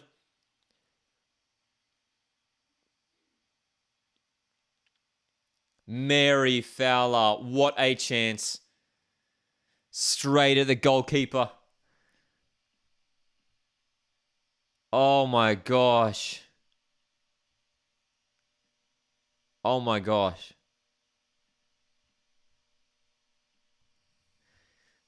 Catley's delivery from the corner. Here's Fowler again. Fowler cutting in. Shot is blocked. It's going to fall for Rasso. Delivers. Kennedy. Kerr.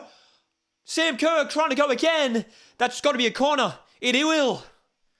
Oh my gosh. An hour of football played here, and it's all Australia.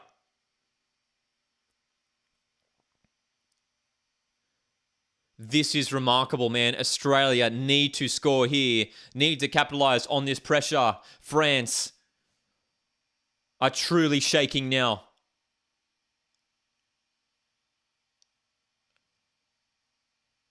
Another set piece. Another Steph Catley delivery. Keep an eye on Kennedy. Keep an eye on Kerr. Mary Fowler's been dangerous in the box.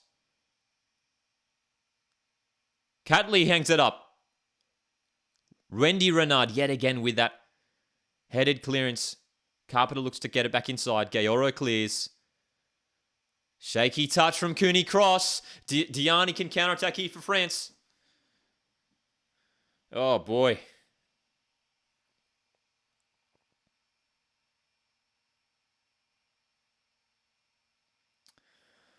France survive. And Gayoro is in miles of space here in Australian territory. Gets it wide to Dali, who delivers, and that looks like a handball for sure on Gorry. I think it is. Well, France, we talked about that test of character. We talked about the pressure that they're under here, and they've survived it there. Corner for France. No, it will be a free kick, in fact. So it is a handball. Oh.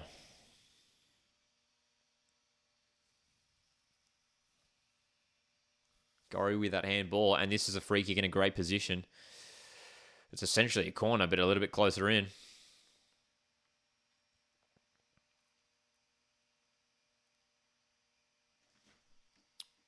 It's just Hayley Rasso on the wall. Bunch of French players in the box for this one. You can see the zonal marking here from Australia. The delivery from Basher towards that far post. Australia trying to deal with this. Is going to fall for Diani. No. Hunt is there. Great defending from Claire Hunt. She's been great this tournament. There's Claire Hunt again, trying to get that clear. And the offside flag is up.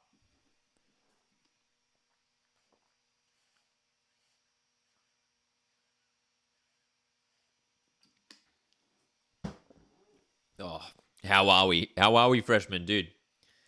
Tell you what, we're emotional. It's tense. It's sweaty. Correct offside call down France. But, yeah. What can we say, eh? What can we say? I hope you guys are enjoying the match up to this point. So glad you guys have joined me here for this live watch along. Our next live stream is coming on Monday night. Monday evening, we're going to be live for the Australia Cup watch along here. There's a substitution here for France. Their first change of the game. Besho has come off the bench in many of games in this tournament up to this point, and she will be coming on here to replace Toletti. And I tell you what, goodness me, that's an attacking move. That is an attacking move because Besho is an attacking player, and they've just brought off their defensive midfielder in Toletti.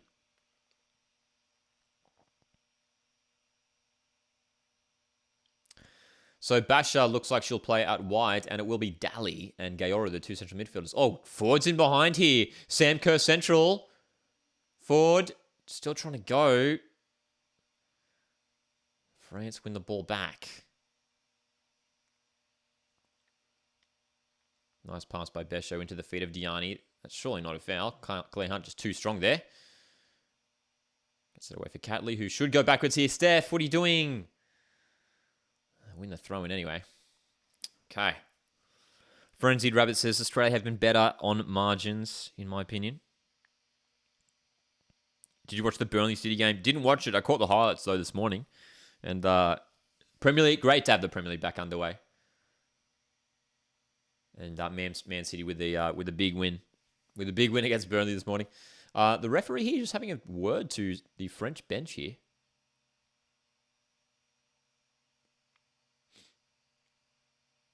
Hervé Renard getting pretty close to the action there on the sideline. Throw in here. Finds Sam Kerr. Can she wriggle free of the defender? She wins the throw in there, Kerr.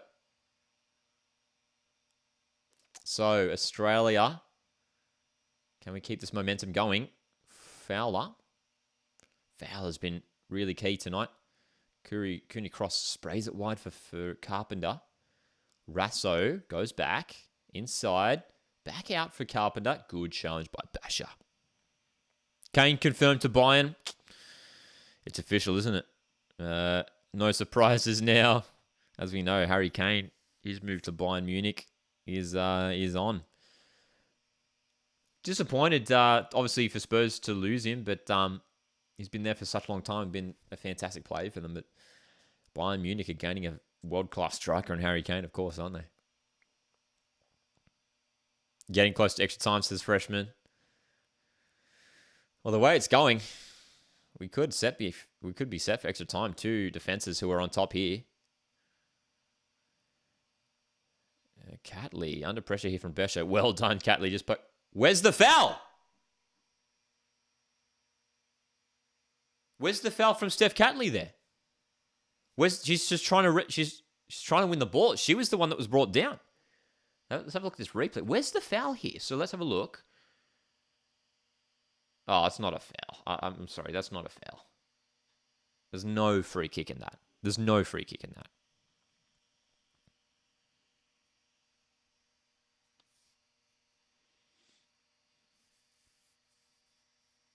So, free kick opportunity for France here. Basher's delivery is very good. Oh, dangerous delivery. That should be a corner, you'd imagine. It'll be a goal kick, will it? It will be a goal kick by the looks of things. Some confusion amongst the players. Let's have a look at this replay. Is that a corner? It looked like it came off the head of Sam Kerr for sure. Certainly looks like it came off Kerr's head. No foul, can't see it. That's right. So it will be a corner, in fact. And I think that's the right call. Let's have another look at this replay. Yeah, it definitely comes off Sam's head. Definitely comes off Sam's head there. Here's Daly to deliver for France. Arnold punches.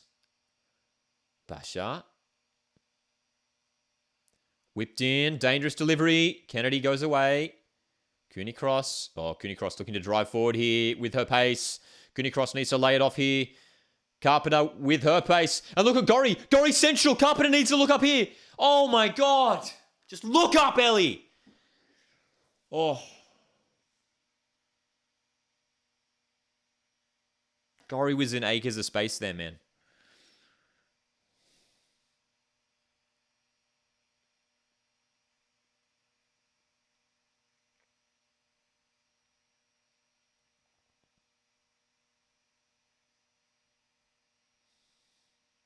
Throwing France in Australian territory. Crucial moments here in this game as we are edging closer and closer to full time. Such a tight contest, man. No left foot. I didn't even see it look up. I mean, Gorry was in acres of space through the middle, and you feel like just one through ball, and Gorry would have been in behind one-on-one. Best show with the delivery. That'll go straight to Arnold.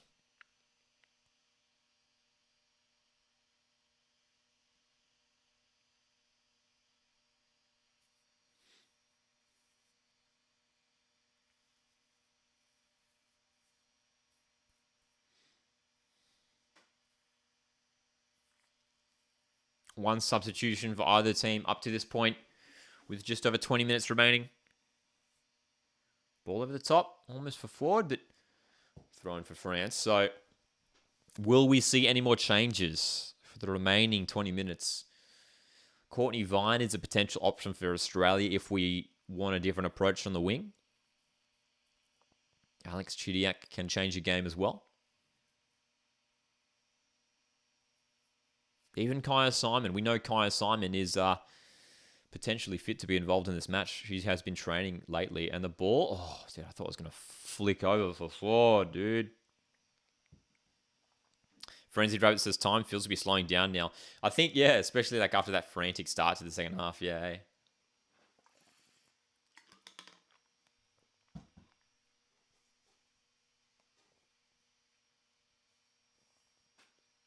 70 minutes played. Australia nil, France nil in this intense quarterfinal meeting. France down the right. Besho, the substitute. One-on-one with Catley now. Besho, great run. The delivery's good. Lesomma trying to get the shot off. Kennedy clears. Eugene Lesomma. She scored 2 against Morocco in the round of 16. She's been dangerous tonight for France. And look at her just backing off from those defenders a little bit. Just finding that pocket of space in the box. Couldn't get the shot off. Well done by Kennedy to get that clearance away. Oh, boy. So 20 minutes remaining. 20 minutes remaining. That's right, Sam. Sam says the way the game is, you'd think it's a final. It basically is, isn't it? For one of these teams, it's their last match in the tournament. Rasso looking to go long here. Renard. Karachawi. France haven't had too many attacks in the second half. They were a bit more aggressive in the first, but the second half, it's been much more even. Over the top for Diani. Diani in the box. Appeals for a handball there, but waved away by the referee. Cooney Cross needed to be a bit quicker there, but Gorry should be able to maintain the ball. No, she's lost it too. So France in possession here. Gorry needs to get this clear. Scrappy in the midfield. Very scrappy. Just boot the ball, says Sam. That's right, eh? That's right. And that ball will trickle out for a goal kick. So, these are crucial minutes now, man. These are crucial minutes.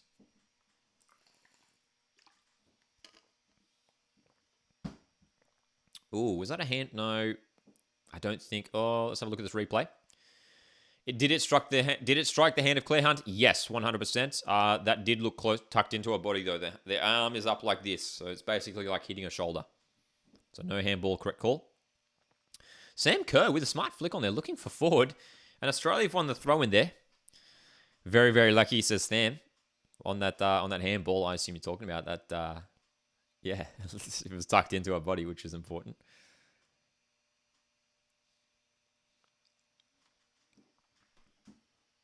Throw in. Catley goes direct to Kerr here.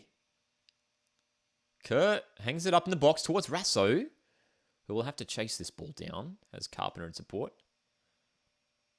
Basher looks to clear that one.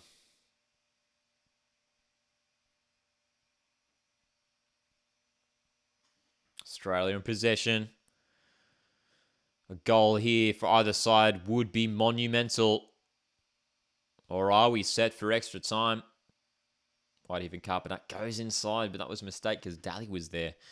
French players are covering the pitch really, really well. They just seem to have numbers everywhere. They're working so hard tonight. Nice passing for Fowler, who's found a little pocket of space. And Fowler sends it wide. No, that will find Ford. Ford has Catley ahead. Uses Catley. A little bit heavy on the pass there. Caitlin. Steph Catley's worked hard tonight, man. My God says we might actually go into extra time. The way it's going, we could be set for another half an hour.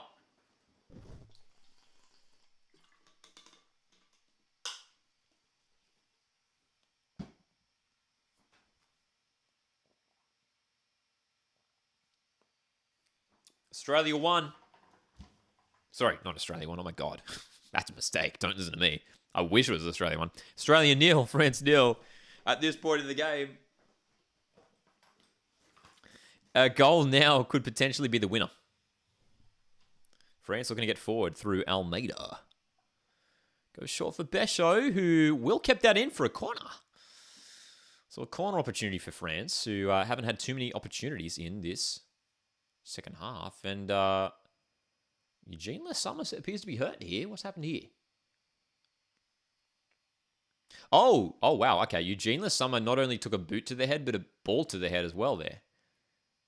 Maybe copped a knock on the nose.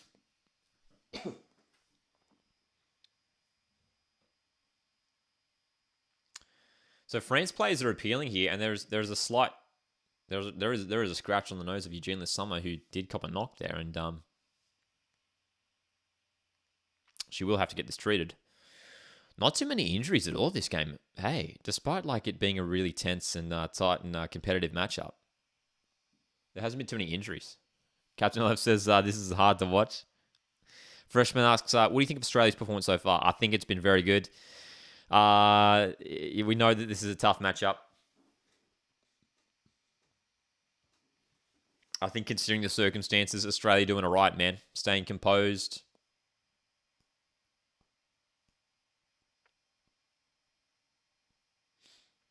What's going on here with Eugene Lesummer? They're treating her on the sidelines. I'm not sure what's going on here. I think they're going to have to take this corner without her. I think she's still getting treated. Look at the fourth official explaining it to the French staff very passionately. So French corner here. Australia, zonal marking, need to stay strong. Towards Lacroix. That'll bounce out for a corner. No, for a goal kick, sorry. Okay. That's right, Sam. I'd probably agree with that. It has been a bit shaky here and there, yep. But strong overall. It hasn't been perfect from Australia, that's for sure. Especially in midfield. Cooney, Cross, and Gorry have had a couple worrisome moments. Usually they're like the reliable ones, but they're the ones that have been a bit shaky. And the attendance is on the screen there, 49,461. Look at that. 49. Which I'd imagine would be pretty close to tournament capacity here for this stadium. Caitlin Ford got pushed there, but no foul called. Let's have a look at this. Definitely a push on Caitlin Ford there. A missed foul. But France get the throw. Les Sommer, nicely done over the top. Tiani's got the ball here. And wins the corner again for France, who are now starting to really take control of this game. Australia started brilliantly in this second half. But now, just really starting to have to focus on defense, basically. I mean, this is France really trying to push it here. Want to win this game in 90 minutes. Basha to deliver this corner. Headed away by Kennedy. Dali recovers the ball. She goes backwards to Karchawi.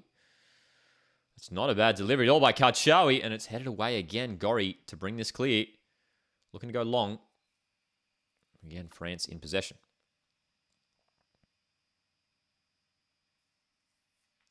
Besho hanging this one up. Renard misses it, as does Lacroix. Ah, dude. Carpenter with the clearance, but it hit the head of her teammate. Australia just can't get this one clear. Daly looking to get herself on the ball. Claire Hunt trying to get the clearance away. Carpenter now, finally for Australia, gets it clear. And there's Ford now on the right-hand side. Ford for Kerr. Oh, well done, Sam Kerr. Strong in the challenge. And Rasso's at the far post. It's an early pass. It's a big... I was getting a big effort from Hayley Razzler to get to that one. It will be throwing though for Australia on that far side. Oh, well done, Sam Kerr. Just winning the ball 50-50 against Karchawi. Ball inside. Caitlin Ford trying to flick it over the top. Caitlin Ford in the box. Still going forward. She goes down. Well, it's going to be a call the other way. So Caitlin Ford is challenged in the box, goes down. But I'd imagine is called for a handball there after the hand struck the ball. Let's have a look at this replay. Let's have a look at this replay here. So Caitlin Ford running into the box. Her shirt is grabbed there. Challenged by Gayoro. I don't know if there's enough contact to warrant a penalty. But I'll tell you what, there is definitely a pull of the shirt there from Mayella Kra on Caitlin Ford. Is there enough for a VAR check? I wouldn't say so. We do have play on, and that's going to be a foul there in the middle. So, 10 minutes remaining in regular time. How much injury time will we have? Probably not too much. There hasn't been too many stoppages. Daly absolutely collapsing over the top of Gorry there. The longer this goes on, the more likely it appears that we are set for extra time. Rasso. Carpenter. Again, Ellie Carpenter too many times tonight has made mistakes. Can't give the ball away like that. That's surely gone out of play there. Daly has played up the line to Besho. Play on. Surely that ball went out of play. Besho. Nice movement. Into the hands of Mackenzie Arnold. And Ellie Carpenter has unfortunately been quite shaky tonight. 3 or 4 passes now that have just been a little bit careless. Usually a player who's so reliable too, but ball in behind towards Sam Kerr. Randy Renard can go back to the keeper here, and the clearance will go out for a throw. I tell you what, the French keeper tonight, Parode Magnan, has had a really poor game.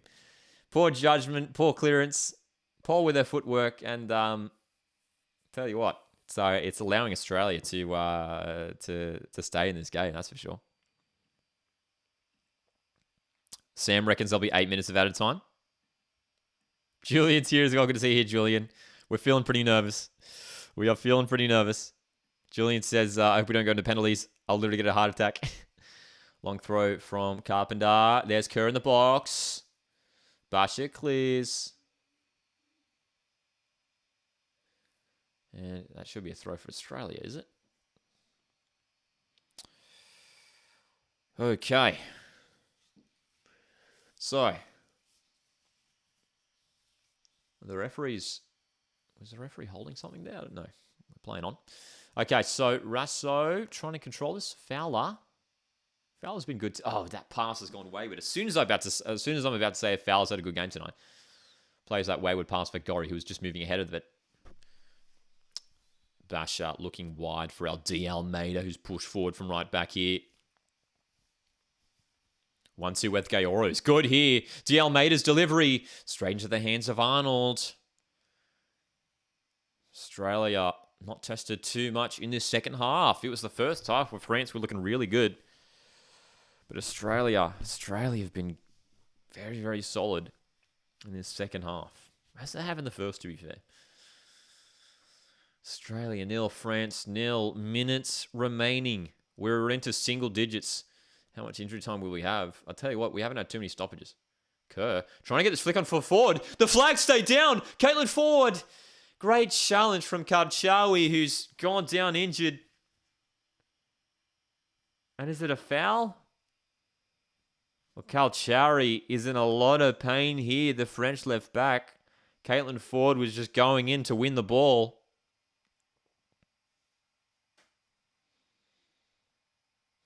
Ford looked offside from that flick, from that Sam Kerr flick on. Let's have a look at this replay. So Kerr was going up. Oh, dude, well offside. Ford is well offside there. Referee decided to keep the flag down, and let's have a look at this challenge here from Ford. Oh, dude. Oh, it's okay. So the challenge from Ford actually isn't even that bad on Karchawi. It's more so you can see the right foot of Karchawi when it lands, just sort of rolls the ankle a little bit there. There's some ice, though. There's some ice on the leg. And they're treating the ankle here of Karchawi, who's down and in pain. So, looks like we will get a pretty extensive injury time period here. And look at this. All the Australian players have gathered around Tony Gustafsson. The spirit in this Matilda squad has been simply incredible this entire tournament. Sam Kerr's on the pitch. This is a big tournament for her. Big moment for Sam Kerr. Can she step up and find a winning goal, the biggest goal in Australian footballing history? Mary Fowler's worked hard tonight. Caitlin Ford and Russell on the wings. On the broadcast, top attempt creators. Look at that, Mary Fowler with 5. Worked so hard tonight, Mary. Max doesn't want the pens. Phil says, 8 minutes to go. Whoever scores now will deflate their opponents. 100%. I reckon if anyone scores now, I reckon that's it. That's it. You can see again that injury there, that incident there for Karachawi. Just the rolling of the ankle there. She landed. And it was a crucial challenge too, because she had to get back to stop Caitlin Ford. But Karachawi might have to be substituted here.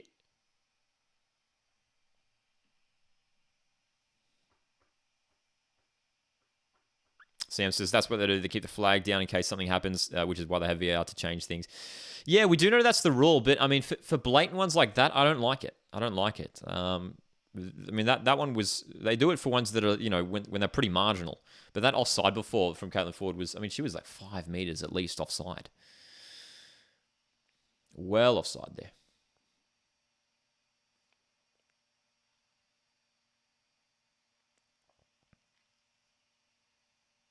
Four minutes remaining in regular time. A few minutes in that stoppage there with that injury to Karchawi. So I'll tell you what, injury time could be looking like something like 6 or 7 minutes. Corner for Australia. Lacroix tried to clear that, but it's gone behind. How are the nerves? Dude, I'm feeling all right. I mean, it's nervy, but hey, it's 0-0. We are totally in this game. 7th corner of the game for Australia. 8 corners for France. This has ended up being a really even contest. Kerr in the box. Fowler, Ford, Kennedy, Hunt, Rasso. Is this the moment for Australia? Cooney cross to deliver. Punched away by the keeper. Fowler on the volley. Cleared. Oh, gosh.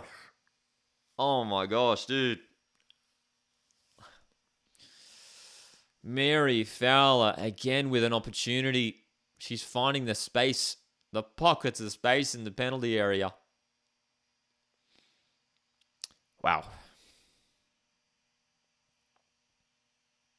Sam says, how's this for the most intense games you've watched? It's right up there.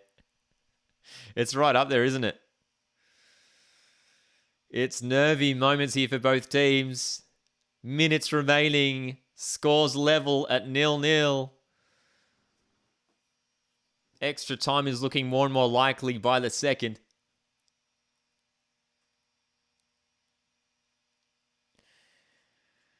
Long throw. Nice throw into the feet of Fowler, who's short for Sam Kerr, who has to play it back. Rasso delivers. It's going to be just past Ford. She can regather. Catley's behind. Pass it back. There's Steph. Good. Now Steph needs support. Look at this pressure. I mean, France have been so good when Australia are on the ball. The French players are just applying so much pressure. Look at this. Gorry, great challenge. Kerr for Carpenter. Ellie Carpenter. She's going to shoot. I knew it! Ellie, what are you doing? Oh my gosh. This has unfortunately been one of Ellie Carpenter's worst performances in an Australian shirt tonight. Decision-making, execution has been lacking all night for Ellie Carpenter. I hate to be negative, dude, but goodness me, it's really concerning. And look at the shot stats now, dude. On the broadcast, 15 shots for Australia, 11 for France. Good chance wasted, says Phil. Absolutely, hey. Absolutely. Oh, gosh. Here come France now. Diani down the left. Diani delivering a goal here for France. Could win it. Gioro will recover the ball.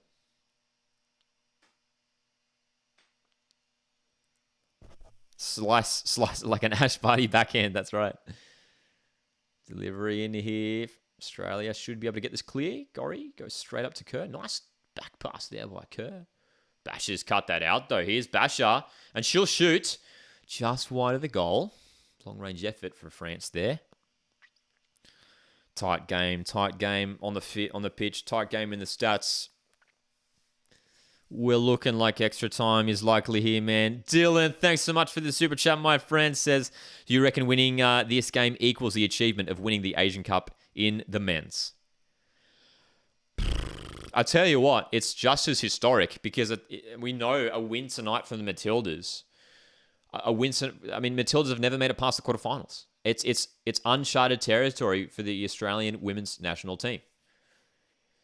Look, for me, Australia winning the Asian Cup in 2015 is one of the most momentous achievements in Australian footballing history. I think if Australia make the final, I think that just about cracks it. Actually, you know what? I'll tell you what. If Australia do win tonight, it is bigger. It is bigger. This is a World Cup, man. We can't forget that. I'll tell you what. If Australia win tonight and make it to the semi-finals, yeah, this is bigger. This is bigger for me. Dylan, thanks so much for the super chat, man. I greatly, greatly appreciate it. Very, very kind. Super chats is the best way to support me and help me make content here on the channel. I greatly appreciate any super chats that are kindly sent through. We've had a bunch tonight, which I greatly appreciate. But of course, just appreciate you guys just being here for this one, man. Tuning into this watch along, which has been one of the most intense live streams we've done in the history of this YouTube channel. Frenzy says, would love Chidiac on. Penalty shootouts, says AUX. I'll tell you what. Will anyone be able to make a breakthrough in extra time? I don't know, man. Only 4 minutes, too. Only 4 minutes of added time, which is pretty remarkable. I thought we would have gotten a bit more than that. You never know with added time, eh? They just... sometimes I feel like they just make it up. Best show has gotten around Catley. Best show still going here for France. The delivery needs to get this clear. Gorry only as far as Daly. Fowler with a block. Still on. Desperate defending from Australia. And the offside flag is up, saving Australia. Oh boy. Dylan, once again, thanks for that super chat. Greatly appreciate it, my friend. Oh my gosh. Still believe that we will win, says Freshman. Oh gosh. Well and truly offside there. Daly was chilling in an offside position there. So, not long to go now. 2 minutes left. Is there any time in regular time for a goal? A goal now and it's done, dude. I mean, that we know that for sure, right? Of a goal now and it is done. Forward. There's Fowler. Challenged. That's got to be a foul. She's wriggled through the challenge. Can she keep going here, Mary? Oh, that's a red. That's a red. Oh, come on. Strong challenge from Besho on Fowler to play on. Daly still charging forward here. France attacking late. A goal here will win it for France and knock Australia out. The delivery is terrible from Daly, high and wide. And that's got to be a handball there, surely, on Daly. On Diani, it is. Oh, my gosh, dude. Sam says, honestly, just park the bus. Look at Hervé Renard, the French coach here. He is stressing, man. He is stressing. Frenzy Rabbit says, I feel like this team gets past England or Colombia if we go through. Honestly, I reckon so. Like, England have been good at times at this tournament, but overall haven't been performing at their best. They were shaky against Nigeria. And I think Australia could get past Colombia as well. So I'll tell you what. I mean, we got to make sure we keep things focused on the moment, of course, though. Karchawi driving forward for France. Seconds remaining in this one now. France look like they'll be able to make the final attack of the game. Basha has been good tonight for France. Her deliveries have been dangerous. 30 seconds remaining. Karchawi for Basha. We are destined for extra time unless France score a miracle late goal here in injury time. Gayoro goes back. Wendy Renard. Renard short for Gayoro. Daly for France. 10 seconds remaining. Is there time? The delivery from Karchawi. Headed away by Catley. And away by Ford. Sam Kerr almost breaking away there. But it is full time. We are set to go to 2 hours of football here. Extra time awaits. Who will go through from this intense quarterfinal? Australia 0, France 0. How are we feeling? How are we feeling? Let me know. It's nervy. It's tense. Sam says this is Peru all over again. The Socceroos did it last year in Qatar against Peru to qualify for the World Cup. This is even bigger, man, as we know. This is even bigger. This is to qualify for a semi-final in the first time ever. Frenzy Rabbit says 30 minutes of stress. Phil says extra time. Need a plan B. Oh man, dude, this is. I tell you what, we could even be set for penalties. We could even be set for penalties. The way this is going, this is so tightly contested, man. This is so tightly contested. Oh, gosh. Frenzy Rabbit says, there's a lot of potential changes left. Tony needs to do more with the bench. Brutal on the nerves, indeed, Misty Moo.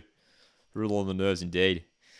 Yeah, it'll be interesting to see if we do make any changes. Courtney Vine, Alex Chidiak, there's options there as well. Hey, guys, I'm going to take a quick break for just 1 minute, and we'll be back in just a second for extra time. See you guys in just a second.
Waltzing Matilda, waltzing Matilda,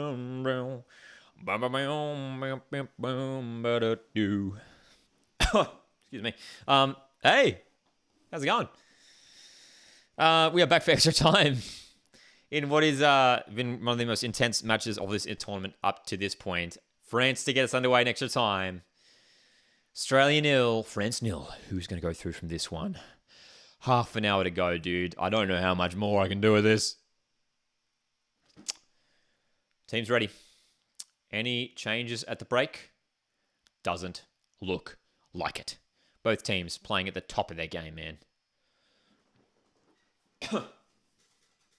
Will we be destined for penalties? That's the question as well.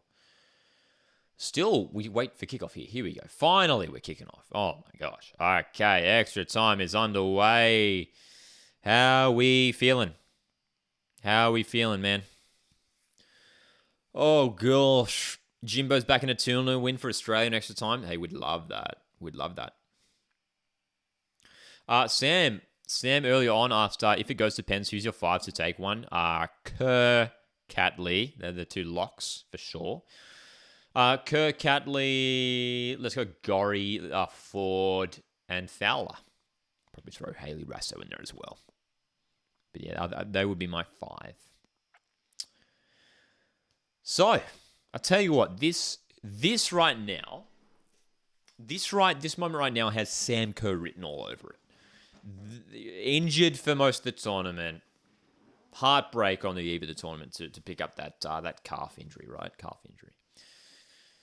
And to miss... Oh my God, that's a heavy challenge on Katrina Gorry, and this should be a yellow card. Just hacking down Karchawi. Really silly challenge. Really, really silly challenge there from Gorry. And Karchawi was the French player who was down injured for an extended period of time late on in that second half. I'd love to see a replay of this challenge because it did not look pretty. Oh, gosh. Definitely yellow card worthy. Nothing more than that. But she didn't miss, did she, Katrina Gorry? With that challenge. That was silly. I was really silly from Gorry there. That wasn't a clever challenge. Nerves are shot, says Valhoon.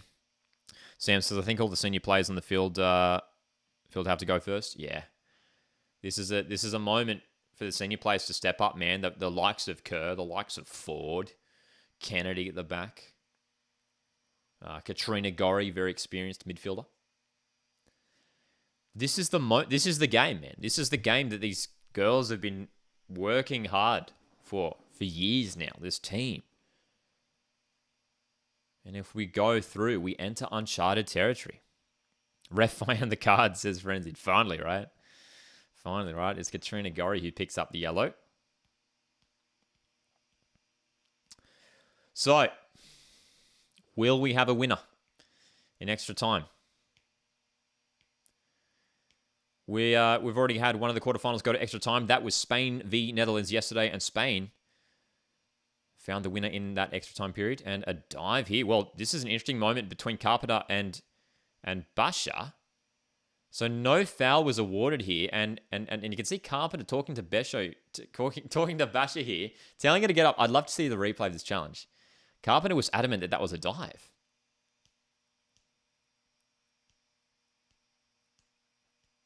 Look at dude, look at Ellie Carpenter's face where the rest talking to her. Let's have a look at this replay of this challenge. Oh, huge dive.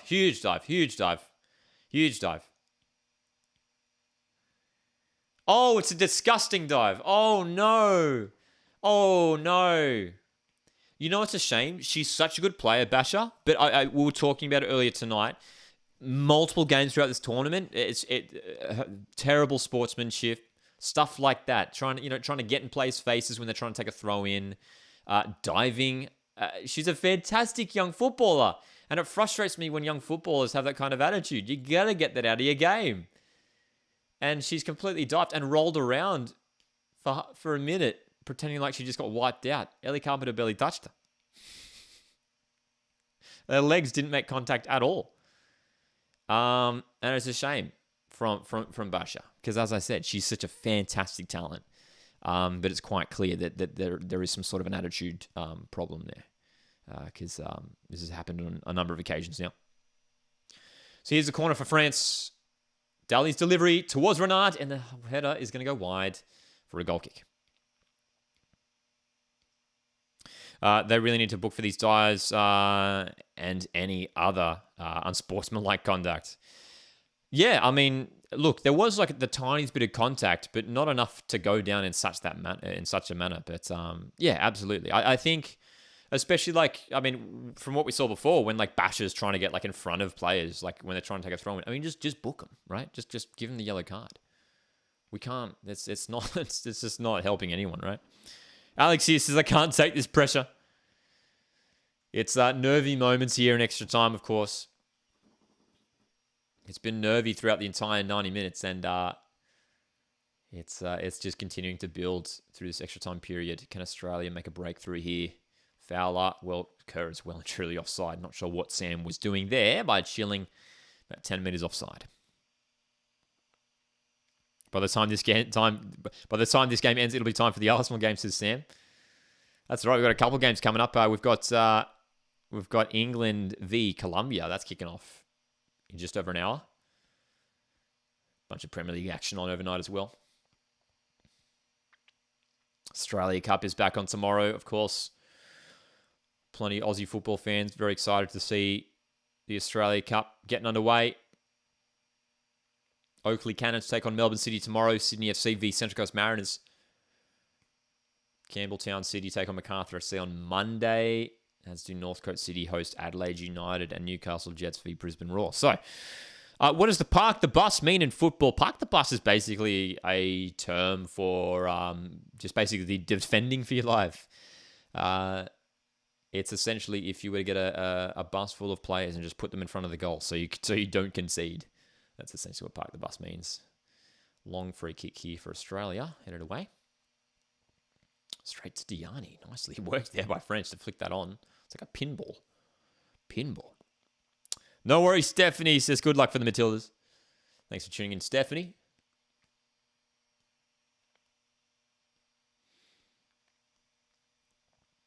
To Almeida. Can't deal with that, and that's going to be a throw-in for Australia here.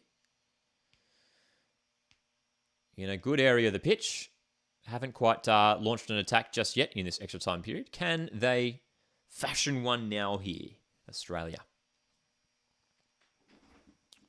Every moment is crucial, of course, in this extra time period, as we know.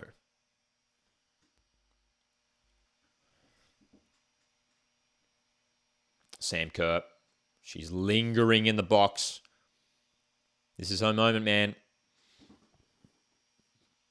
France win the throw.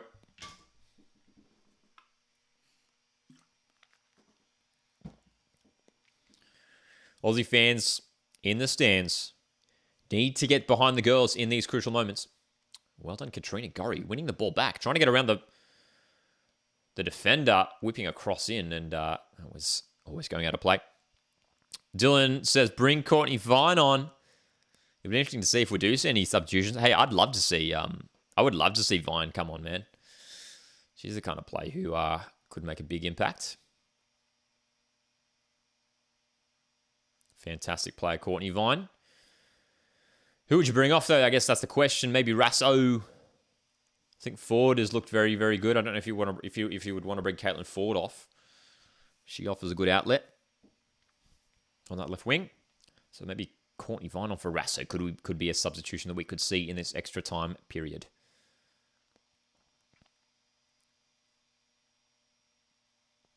We'll see. We'll see. I'll tell you what. I said it before and I'll say it again. I want to try and avoid penalties here if we can. As a neutral, I don't mind watching a penalty shootout, but if my team's playing in a penalty shootout, it is not fun. It is not fun.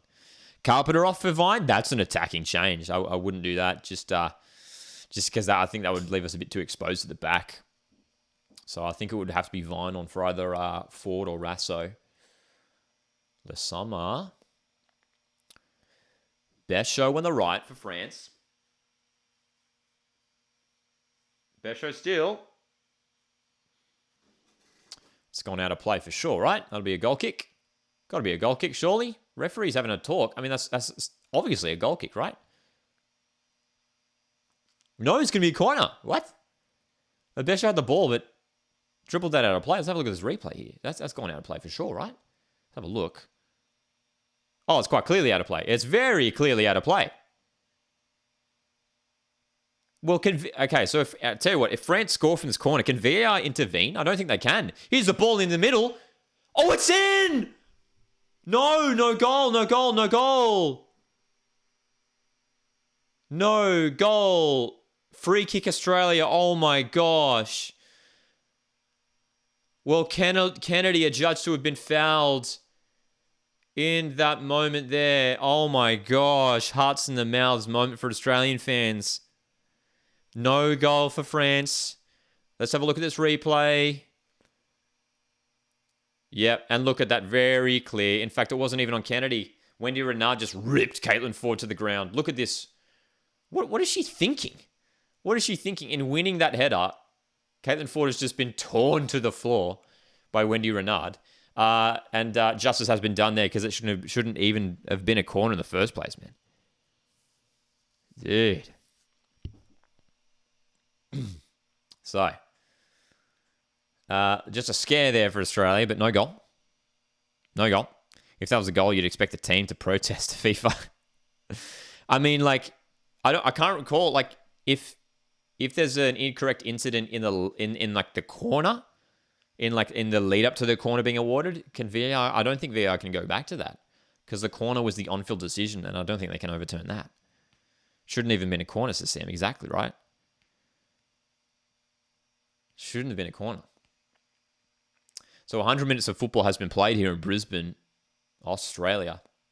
Australia 0, France 0. Oh, the summer breaking forward here. Brecho now on the ball for France. The pass is wide for Basha. Gets her delivery in. A good delivery. Kennedy. Gee whiz. Under pressure there. What a cross there from Basha. Ball comes long now for Australia. Kerr. Look at Ford on the overlap here. Won't be able to find her. But there's Rasso on space on the right. Australia on the counter-attack here. Decision making. I mean, oh gosh. I don't even know what to say about that. Really poor ball forward from Rasso. She had time and space. Just like run it forward. You know, find an easier pass. But I don't know what she's thinking of lobbing it forward like that. Jay says, can you imagine if France scored there? That'd be highway robbery. It'd be, oh, dude. It would have been ridiculous. Imagine if we'd been knocked out on that moment. A corner shouldn't even been a corner. Okay. Catley. Forward for Kerr. Sam Kerr. Forward just a little bit late on the run. We'll get to that though, but Lacra's there to block it. And clear only as far as Catley. Australia coming forward again. Catley. Oh, look at. Oh, here's Mary Fowler in space. Fowler needs to lay it off here. Mary Fowler still in the box. Oh, just needed to find. I mean, Carpenter was arriving late. Just needed to find the right pass there, Mary. Carpenter. We play on here. Rasso will turn inside. Cooney cross. Karakuni cross under pressure. Look at the way France have been shutting down these Australian midfielders so well. And we're going to get a substitution here for Australia. Courtney Vine is indeed coming on. Who is it coming off? We expected it might be Rasso. It is indeed Hayley Rasso. The substitution that we expected is unfolding. Courtney Vine won a championship with Sydney FC in the A-League Women's earlier this year.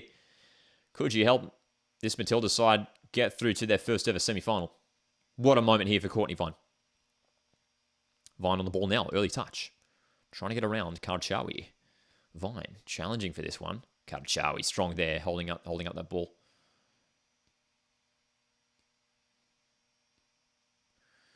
De Almeida goes long here, looking for the run. And look at the pace of Steph Catley and the strength as well. And has she been fouled there? It's play on, and that'll be a corner, I think. Nope, goal kick.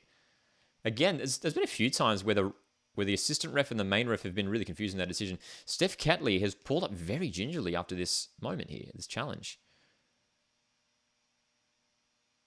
Bit of a tangle of legs between the two players there as well. Oh my gosh. Indeed, Troy, it is. Indeed, we are well into extra time now. And we are approaching the break in extra time. 15 minutes remaining.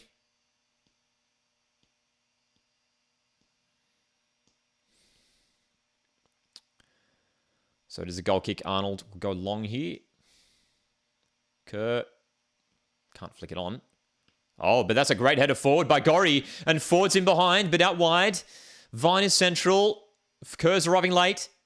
Delivery. Vine! Oh! Well, what an impact that would have been for Courtney Vine. Her shot goes wide.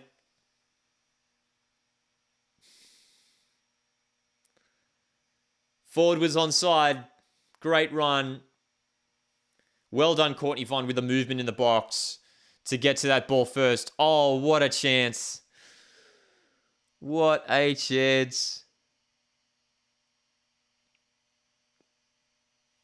Gee whiz. Oh, gosh, man. Just like That easily could have snuck in at that near post. I mean, what a moment that would have been for Courtney Vine off the bench to score there for Australia. Their biggest goal in Matildas history.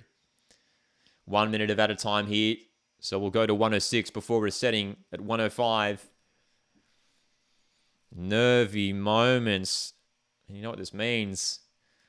We are 15 minutes away from a penalty shootout unless one of these teams finds a miracle winner.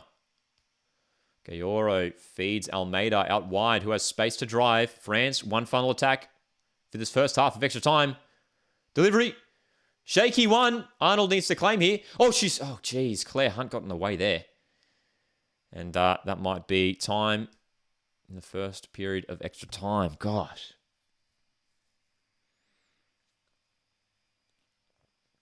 That was a little worrisome moment there in the box there. Claire Hunt totally didn't hear the call from Mackenzie. I don't know what happened there. There must have been some sort of miscommunication because Claire Hunt wanted to go for that header.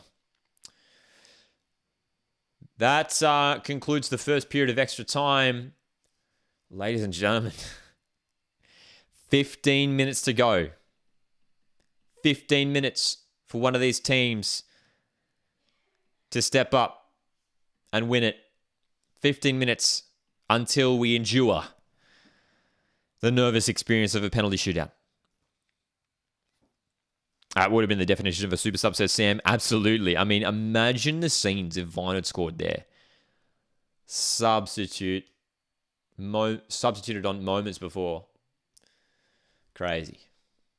So, we're going to change sides. We're going to go again here for 15 minutes.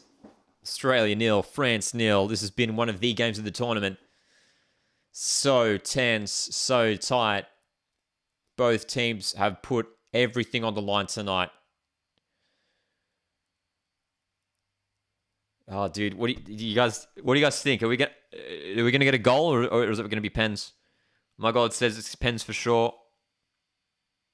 What a game so far, says Freshman. Oh. Do you reckon we're going to get pens or a goal? I really want to say goal, but I don't think we're going to get it. Does Chids come on, says Valhoon? I'll tell you what, I don't know who you'd bring off. I mean, maybe you'd bring off one of the midfielders, maybe Cooney Cross for Chidiac. That's an idea. That's an idea. But I don't know, man. Will it be a penalty shootout or will we find a goal? You'd think with the way the game's gone, you think one goal would win it. One goal would win it tonight. I'm about to puke, says the Captain LF. It's nervy moments.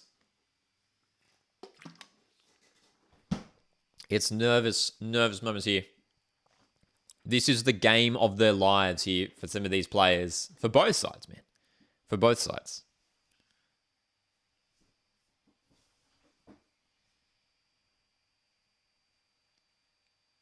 Freshman reckons we're going to get pens. Why didn't the goal count for France? There was a foul in the lead-up. Wendy Renard tugged Caitlin Ford to the ground. So it was quite a clear foul in the end. Here we go.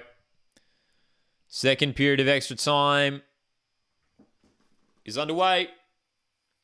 And look, Australia, again, looking to drive forward here from the kickoff. Fowler. Oh, almost feeding Kerr there. What a moment that would have been. Catley. Gorry. Australia. I like that. I like that kickoff routine, though. They did it again, didn't they? Did it again. Blake's in the chat. How's it going, Blake? Blake just woke up. Of course, Blake tuning in from Ireland. Hope it's going well over there, mate.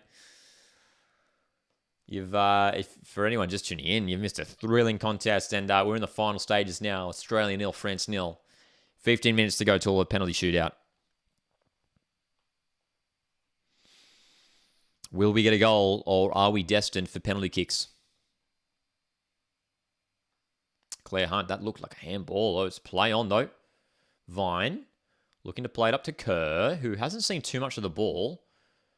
That pass was cut off Cooney Cross was making that run. Now Cooney Cross is out of position, and that ball will sail out of play, though, for France. Okay. Frenzy Rabbit says, we need some Kerr magic. Absolutely. This is the time for Sam Kerr, dude. We haven't, she came on really early on in the second half, which is awesome, right? But we haven't really seen much of her, unfortunately. We haven't been able to get her into this game at all. Long throw for Kerr. Now tries to get that flick on. France immediately back in possession, though.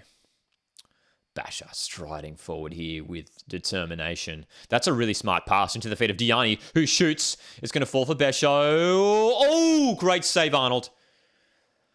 Great save, Mackenzie Arnold, keeping Australia in this contest. Wow. Wow, dude. Yeah, Sam, I absolutely agree. Says, if a goal is scored for either team, it's surely they win 100%. Look at that strike from Besho. The ball was spinning, but you hit it perfectly. And then the diving save from Arnold. Fantastic. Here we go. Corner France. Dali's delivery. Close to Arnold. Punched away and Vine will clear.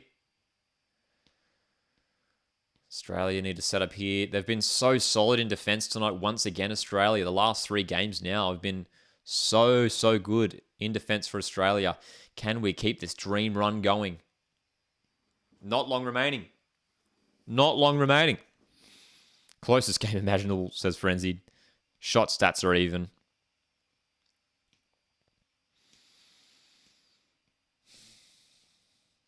Mackenzie Arnold called into action there. She's made a couple of really good saves tonight, Arnold.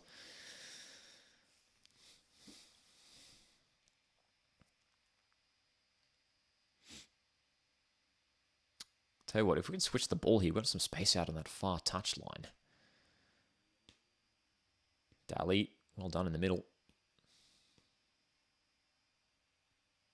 Besho up the line to Le Sommer. Gayoro's making a run, but another throw in here for France.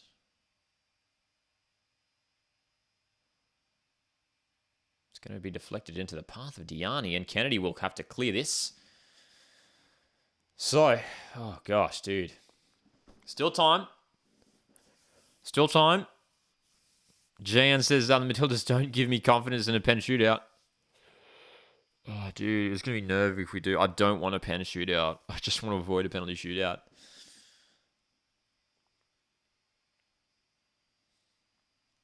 I just want to avoid a penalty shootout. Like, that's all, dude. Honestly. Here's Basher on the ball for France. She's been great for France tonight, driving down that left. Oh, it's a good cut back towards Gayoro, who's won the ball. Gayoro, great chance for France. Catley, crucial clearance. Basher hangs it up again. Le Sommer. Kennedy wins it. Head clash. Head clash. Play has to be stopped here. Bodies on the line tonight. That's a perfect example of it. We hope both players are okay. Kennedy and Le Sommer are down, hurt.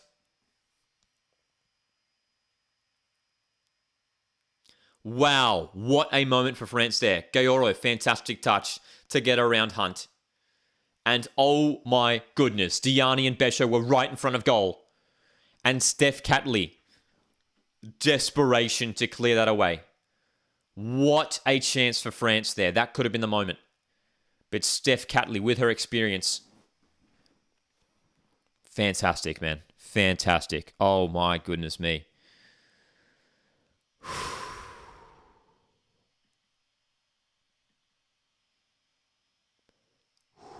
What a moment there for France.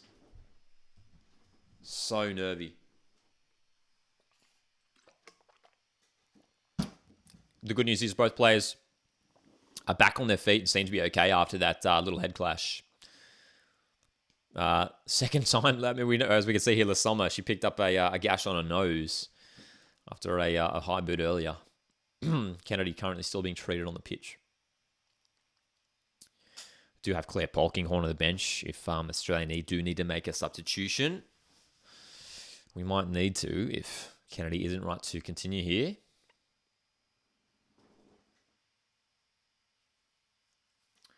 Less than 10 minutes remaining, or it might well be more than 10 minutes with injury time coming.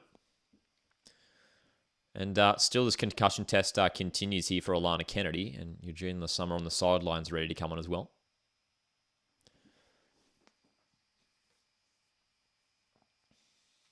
The winner of this quarterfinal will go through to the semi-finals to face either England or Colombia. England v Colombia later tonight. That match being played in Sydney. Packed house in Brisbane. We know for sure millions and millions of Australians are tuning into this game around the country right now. The Australia v Denmark round of 16 matchup on Monday evening was the most viewed television program in Australia for 2023. And I'd say there's a safe bet that tonight's matchup has cracked that record. Millions and millions of viewers across Australia tuning in for this one. Willing the Matildas to go forward. Willing the Matildas to find victory here in the ultimate test against France. Basha, full of energy down the right. Has Gayora short. Basha central. Basha goes down. That's not a pen for me. That's no pen for me at all. Play on. Les Sommer hangs it up. Away by Kennedy. Kennedy has to clear again. Oh, wow. So, this is really, really nervous. Tested Aussie here as well. How's it going, Tested Aussie? Good to see us. Says, come on, Matildas. Just a few minutes left, says Frenzied. We need Aloisi for pens, says Julian. Great run from Basha. The little shoulder to shoulder there with Ford, but no penalty at all. Not even a question there. Is VAR chiming in here? Is VAR chiming in here? That's not a penalty. It's not a... Is VAR chiming in? VAR is having a word to the referee about a possible penalty here. Well, we play on, so I'm not sure why the VAR graphic came up on screen there. There's no penalty. We play on. Delivery. Kennedy clears.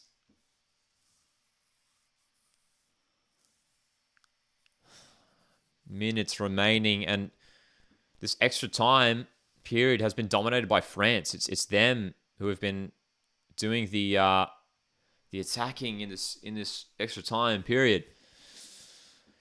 D'Almeida trying to get around Ford here. Well done, Caitlin Ford, winning it. D'Almeida's gone down here after copping a knock on the face by the looks of things, and Australia can break forward here. Fowler. Nice pass by Fowler. Sam Kerr trying to break away, but when your Renard's there, and look at that. Hey, Tamiki Yallop's preparing to come on. Tamiki Yallop's preparing to come on. I'll tell you what, I think we could see a substitution here. Maybe Cooney Cross coming off. We shall see.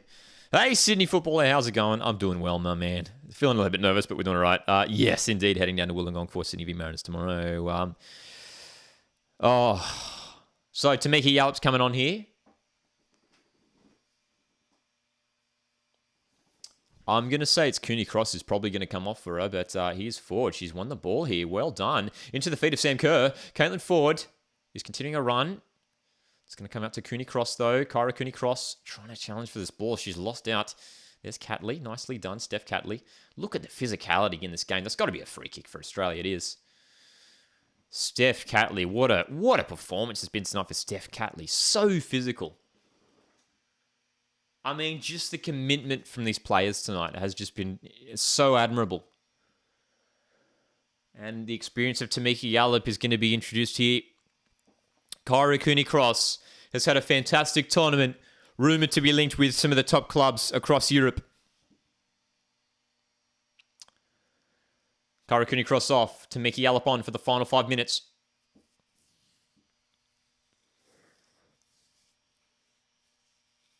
Not long to go here. Sam says Tamika's coming on purely for the experience, I reckon. 100%. These are the kind of moments, man. You need those experienced players. And long ball here for Kerr. Ford could get to this. Ford. Oh, look at that. Just wiped out off the ball from Basha. And look at Ford trying to get back here and wins the throw-in. Fowler. Catley. Catley delivers towards Kerr. Header's going to hang backwards, and she's going to flick it on. Nice flick on for Carpenter. Carpenter delivering. Oh. Well, it's going to be a corner. There's a question of a high boot on Renard here from Vine. I'd love to see the replay. We'd love to see the replay. Third substitute interval that's it for us, right? I believe in extra time we get one more. I might be mistaken, but I believe we get one more. It didn't look like a high boot from Vine. I'm not sure why Wendy Renard's gone down there. Maybe some contact with a knee.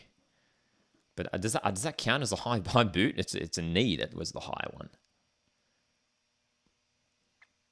Well, looks like it'll be a free kick, actually, in fact, for France.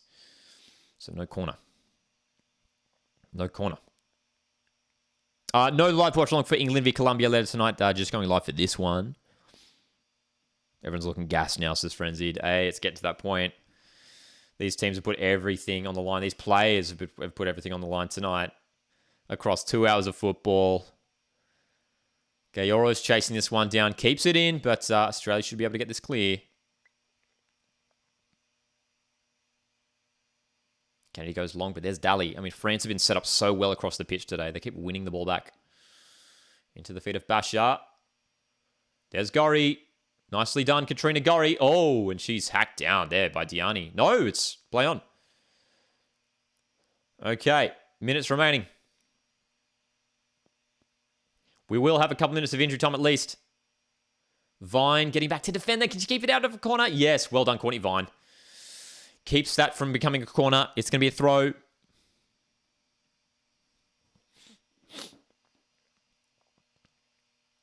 Another throw in here for France.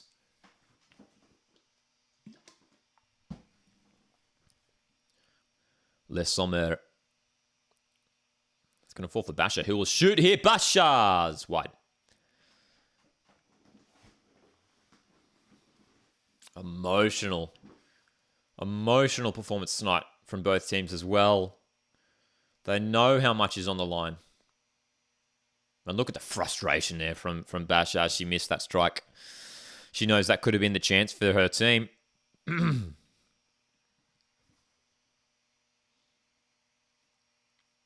How much injury time you reckon we'll get? I'm going to say we get 3 minutes. I'm going to say we get 3 minutes here.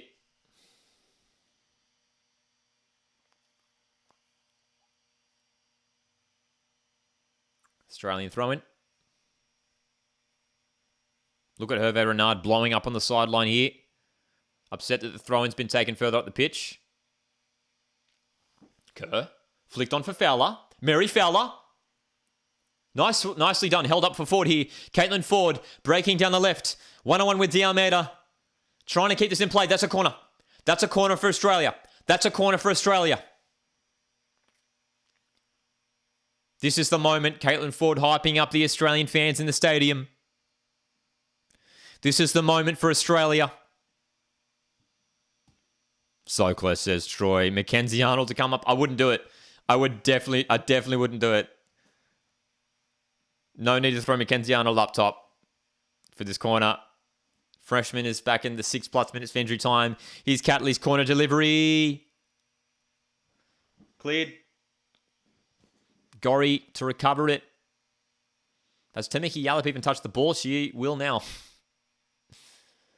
And she's going to deliver it into the box towards Kerr, but the goalkeeper will claim that. Set to enter injury time. And we are destined for a penalty shootout. Bro, 4 minutes. 4 minutes of injury time. Vine. Looking for Kerr. Wendy Renard has won the headers all night tonight for France at the back.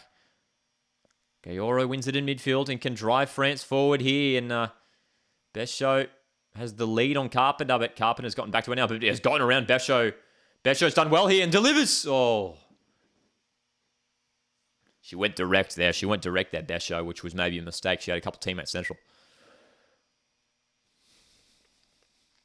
Arnold claims the ball. So, Australia. Couple chances late on in this extra time period. But still, no one able to find a way through tonight. Oh, Besho. Nice flick on by Diani. Besho driving forward. Besho looking to find Le Sommer. Kennedy clears. Kennedy's had a great game at the back tonight for the Matildas. Great game tonight. That'll be a throw-in for France. 1 minute down. 3 to go. Crucial minutes here. Well, oh, okay, so France. Well, France are preparing a goalkeeper change here. France are preparing a goalkeeping change here. This is reminiscent of Tim Krul coming on. This is reminiscent of Andrew Redmayne coming on.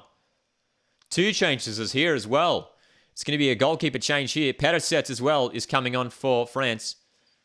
Defender. So Parade Manan, who has had a shaky game tonight, but that's quite clearly a change with penalties in mind. De Almeida's coming off as well. She's worked hard tonight at right back for France. So Perisset and Durand come on. It's a goalkeeping change with a penalty shootout in mind. So we know Durand would have been prepared for this penalty shootout, man. A penalty shootout specialist coming on. Perisset on late as well here, potentially for the penalty shootout as well. France with the throw. Béchot. Looking to get around Carpenter. Nicely cut out there by Yallop. Forward play. Kerr. Kerr goes down. That should be a foul. It is. 1 minute remaining. 1 minute left for one of these teams to step up and find the winner.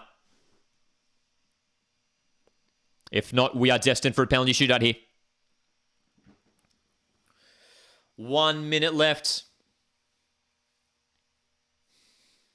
Australia 0. France 0. Long-range free kick here in the defensive half. Goes long towards Kerr, who flicks it on. Cleared away by Perisset. Yallop wins it. Here's Ford. Ford! Oh, almost through for Yallop. Catley will keep it in play. 40 seconds. Catley whips it in towards Kerr! Oh! That's going to be a corner.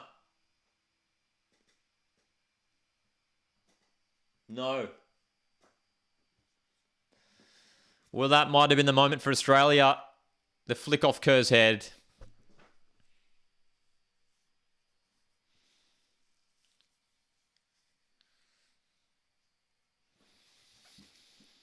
Deep breaths. Deep breaths. Deep breaths. Deep breaths. 4 minutes of extra time, of added time have expired here. Throw in Australia. Tony Gustafsson looking at the sheet of the penalty takers. This is it for Australia. This is surely it. Now we're past the allotted injury time minutes. Gorry has just lost the ball in midfield here. Gayoro looking to release Les Sommer. Can France launch one more attack? Les Sommer's away. This would break millions of Australian fans' hearts, and the save is parried away. That's got to be full time. Les Sommer looks to deliver again. Catley mates the block, and it's going to be a corner. Well, we have now played a minute past injury time, and for some reason, the whistle has not been blown.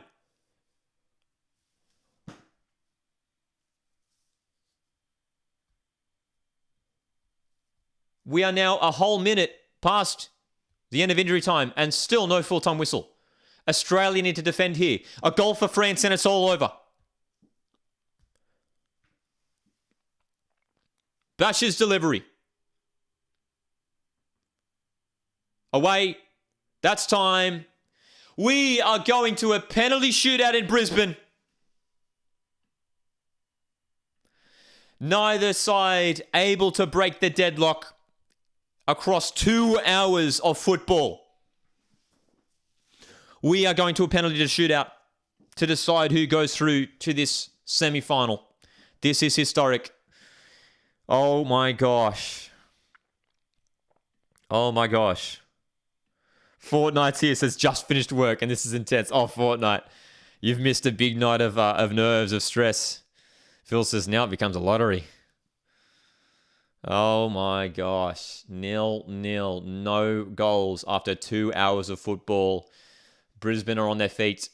Australia are on their feet. We have a penalty shootout here. We have a penalty shootout. We didn't want it to come to this, man. We didn't want it to come to this. France made a goalkeeping substitution late on in extra time for this moment. Will Durand be able to step up in this moment? Mackenzie Arnold is the goalkeeper for Australia.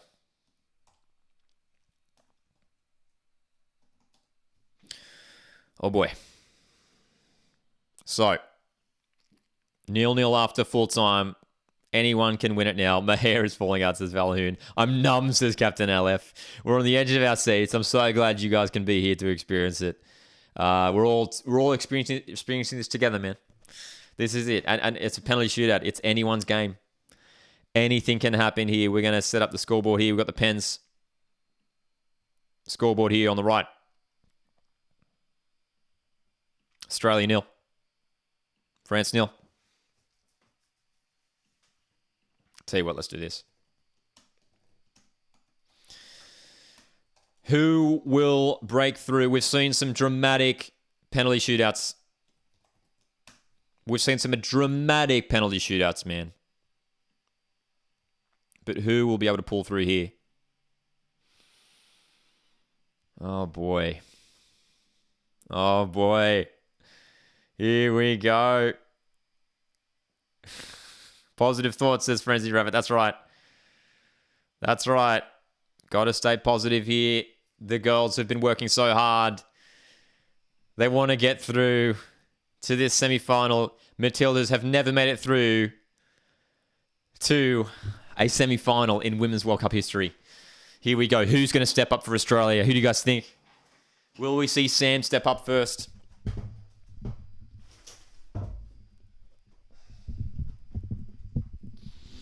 Dude, I'll tell you what, we're going to stand up for this one. We're going to stand up for this one, I think.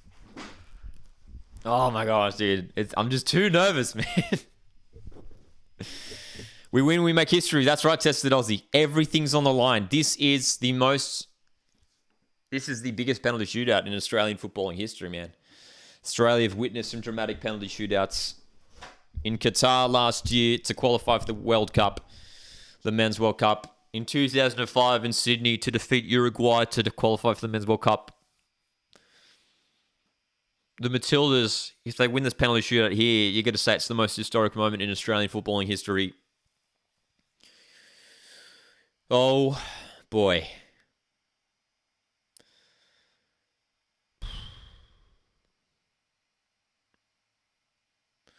Do you have a grey wiggle jersey, Lockie? Hey, we need it now, don't we? We need the Andrew Redmayne jersey, don't we? Here we go. Penalties to decide it. France were impressive, as were Australia, across 2 hours of football. Who's going first? Hervé Renard and Tony Gustafsson share a nice little moment there on the sidelines, which is good to see. It's going to be France first.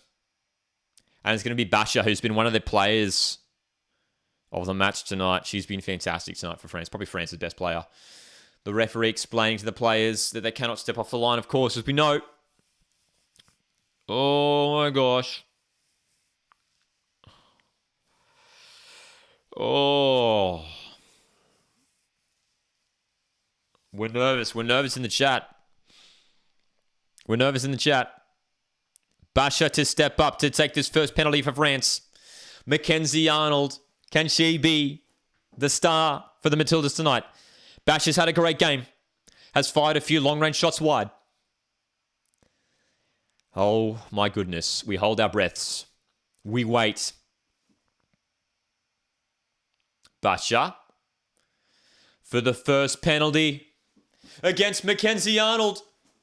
Australia are on their feet.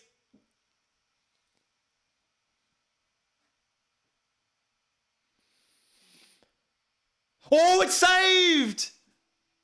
Advantage Australia! Mackenzie Arnold makes the save! Huge! Oh my gosh! Mackenzie Arnold down to the right. Oh, did she step off her line? Dude, she stepped off her line for sure. Dude, she stepped off her line for sure. Does that not count? What's going... Dude, Mackenzie Arnold totally stepped off her line. In regular play, that doesn't count for sure, right? Oh my gosh. Chaz is here. Nick is here. Frenzied here. So good. So glad you guys are here for this one, man. Huge moments here. It's going to be Caitlin Ford to step up for the first penalty for Australia. Durand was substituted on for France for this moment. She was substituted on to win a penalty shootout for France. If Caitlin Ford scores here, Australia take a huge advantage in the shootout. Ford v. Durand.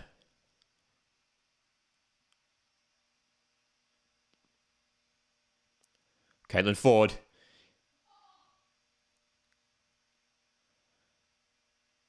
Caitlin Ford for Australia. Oh, clean penalty. Bottom left-hand corner. Australia take the lead. The Matildas on the verge of history in Brisbane.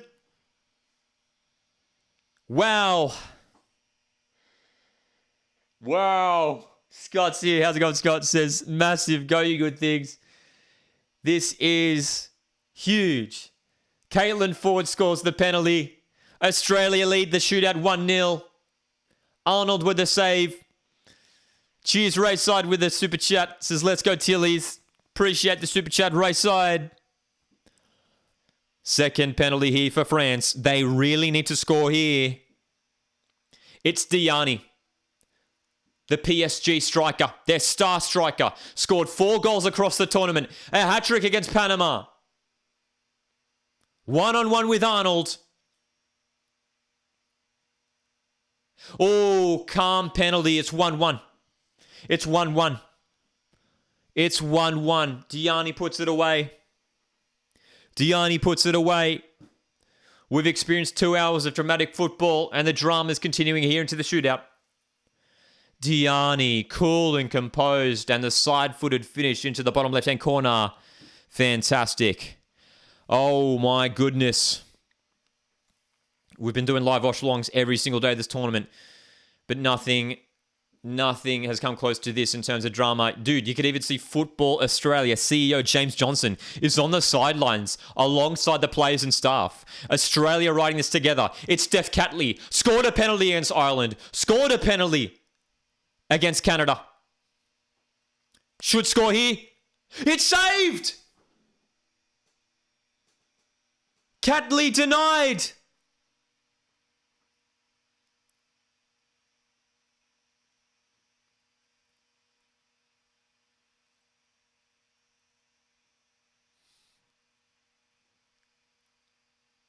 Catley denied.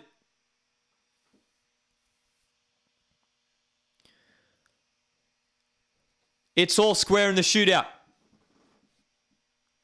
And next up, it's Wendy Renard for France. Basha misses first. Ford scores. Diani scores. And then Catley misses a great save by Durand. 2 great saves to the left. And I'll tell you what, every single penalty has been to the left. Every single penalty has been to the left. Wendy Renard, the star defender, to put France in front.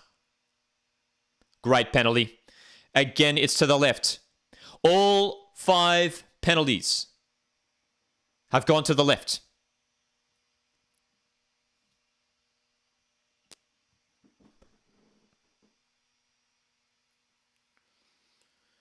Confident penalty from the French captain. France lead at 2-1. And now it's Sam Kerr, injured for much of the tournament. This is Sam's moment. This is Sam's moment. This is Sam's moment here. This is historic. This might be the most important kick of a ball in Sam Kerr's career. One of the greatest women's footballers of all time. Australia's greatest footballer of all time. To level it in the shootout. Kerr scores. Not the most convincing penalty, but she scores. She went to the right, but it stayed narrow. It's 2-2. Sam Kerr scores. It's 2-2. It's all level. Both sides have missed 1. Both sides have scored 2. Oh my gosh. France up next. It's Les Sommer. Eugene Les Sommer, one of their most experienced players, has scored dozens and dozens of goals for France in her time. Eugene Les Sommer will be expected to finish here against Arnold. Cool penalty from Les Sommer. Goes low to the right.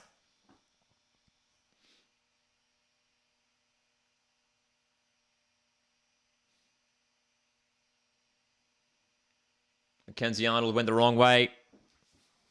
France take the lead 2-3.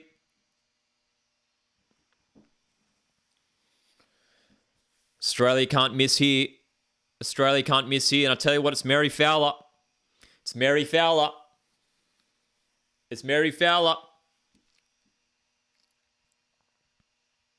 Mary Fowler.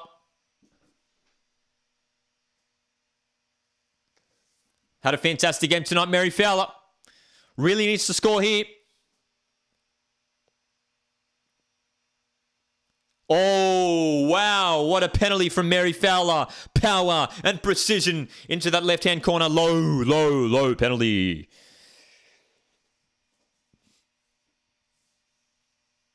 Oh, my gosh. It is all square in the shootout. Both teams have missed. But Mary Fowler, what a confident penalty. Look at the way she drove that with the top of the boot. Sent the keeper the wrong way.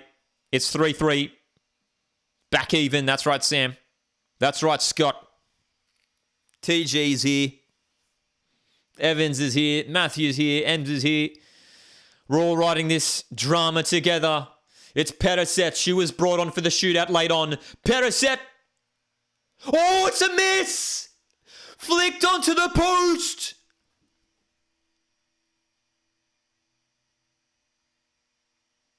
Perisset brought on for the shootout and fails. This is it. Arnold with the save. One of the biggest saves in Australian footballing history.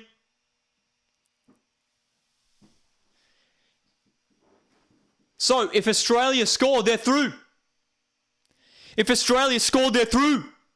it's Mackenzie Arnold, the goalkeeper. Mackenzie Arnold scores. Australia break history. Arnold. Oh! Missed.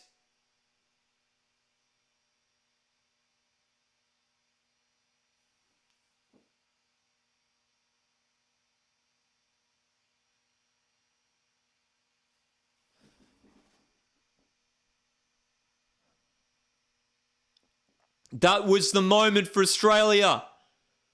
That was the moment for Mackenzie Arnold. I don't know about giving her a penalty, dude. She's just made a save. And now she has to make a save here against Gayordo. We're into the 6th penalty. Oh my gosh, that will Australia rue that moment. Gayordo for France to put them back in front. That was Australia's moment, man, and we missed it. Arnold hit the post. Gayordo to put France in front here.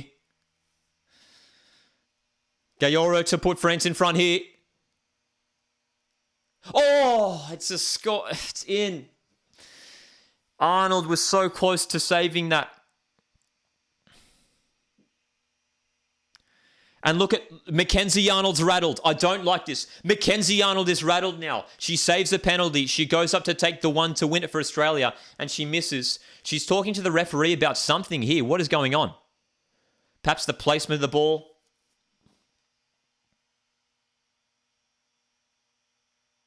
So close to saving that. So Australia need to score here, otherwise they're out. Australia need to score here, otherwise they're out. Gorry. The experience of Katrina Gorry.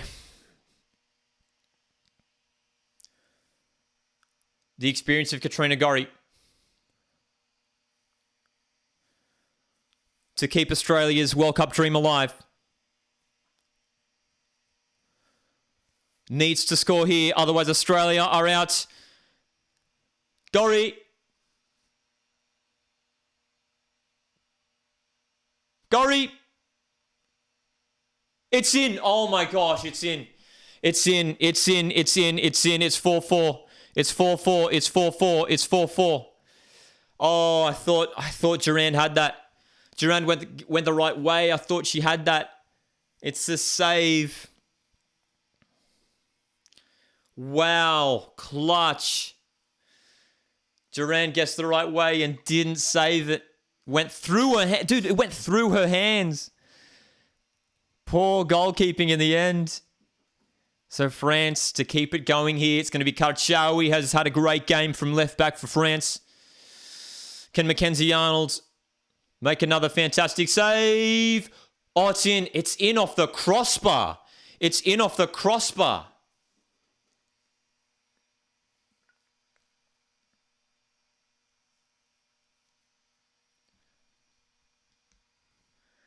It's in off the crossbar. It's 5-4 to France. Australia need to score here again. It's sudden death.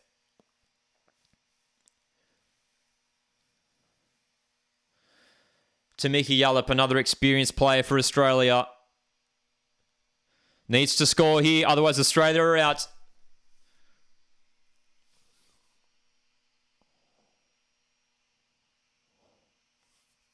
Yallop needs to score.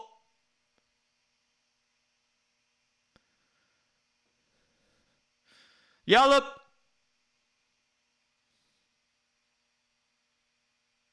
Scores. Oh. The started run up made me nervous. Sends Durand the wrong way. The penalty shootout goes on. We've been doing live watch-alongs every single day this tournament. There's been so much action, man. This is the peak of it, man. This is the peak of the action. Tamiki Yallop. Wow. Clutch from Gorry. Clutch from Yallop. Two experienced Australian players here. Now France with their 8th penalty of the shootout here. 8th penalty. Mayo Lecras, defender, to keep the penalty shootout going for France. Come on, Mackenzie. Come on, Mackenzie. Lecras! Straight down the middle. It's 6-5. This can't keep going on. Oh. Well, no one is missing now. No one is missing now. The weight of Australian fans, the weight of Australia is on the shoulders of Ellie Carpenter here, who needs to score to keep Australia's World Cup dream alive once again. Gorry did it. Yallop did it. Now it's time for Ellie Carpenter. One of Australia's best. Hasn't had her best game tonight. Ellie Carpenter needs to score here, though.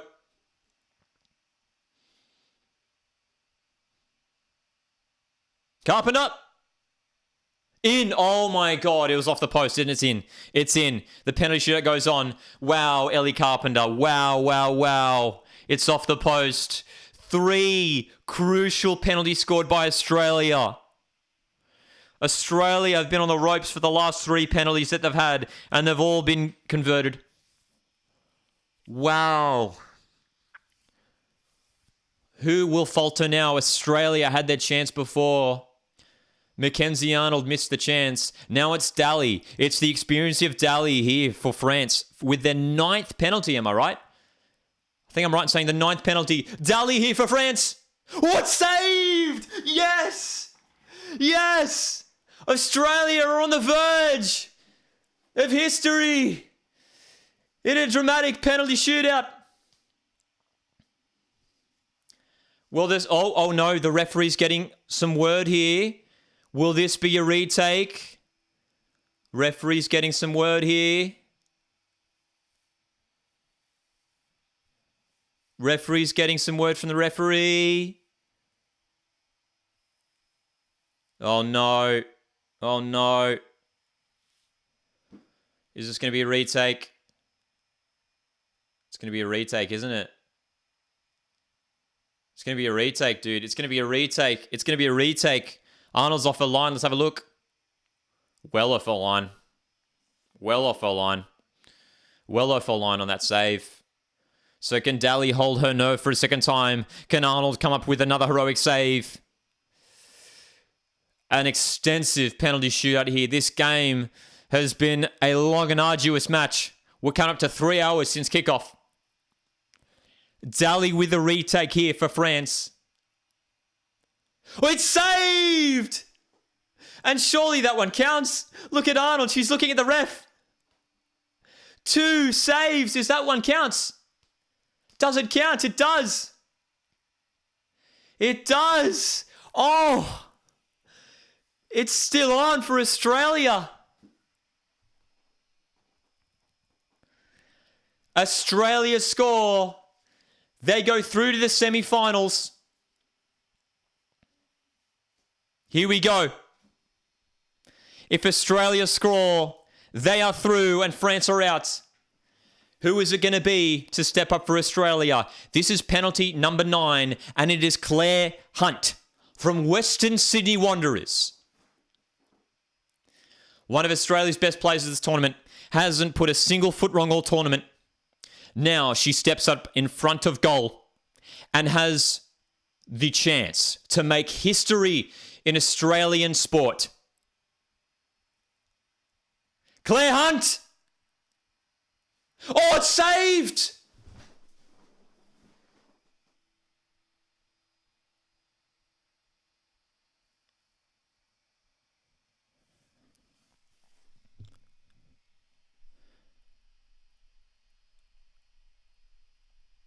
What are we witnessing here?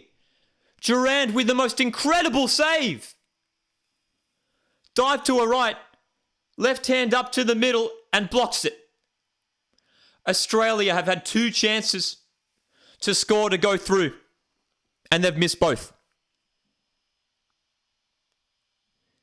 Players on their knees. Players praying. It's Béchot, the substitute for France.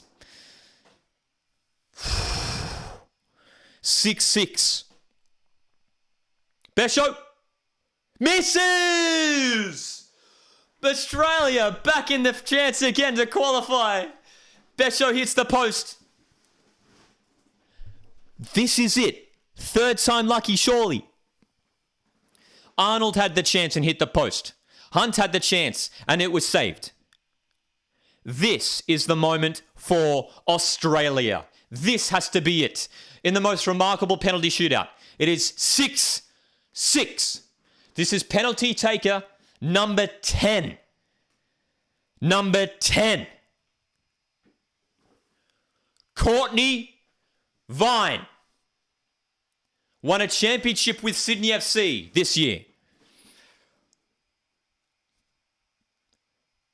The substitute Courtney Vine to blow the roof off Brisbane and send Australia through! Let's go! Woo! Australia have made history and will go through to the semi-finals! Yes! Let's go! Oh my gosh! The most dramatic penalty shootout!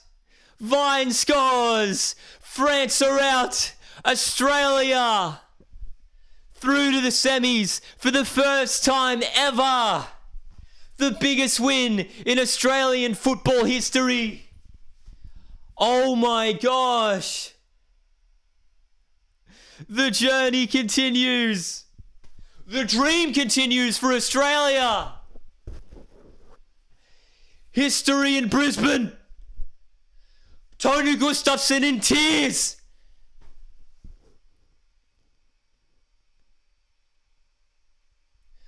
Australia have knocked France out and now have sights on the World Cup itself.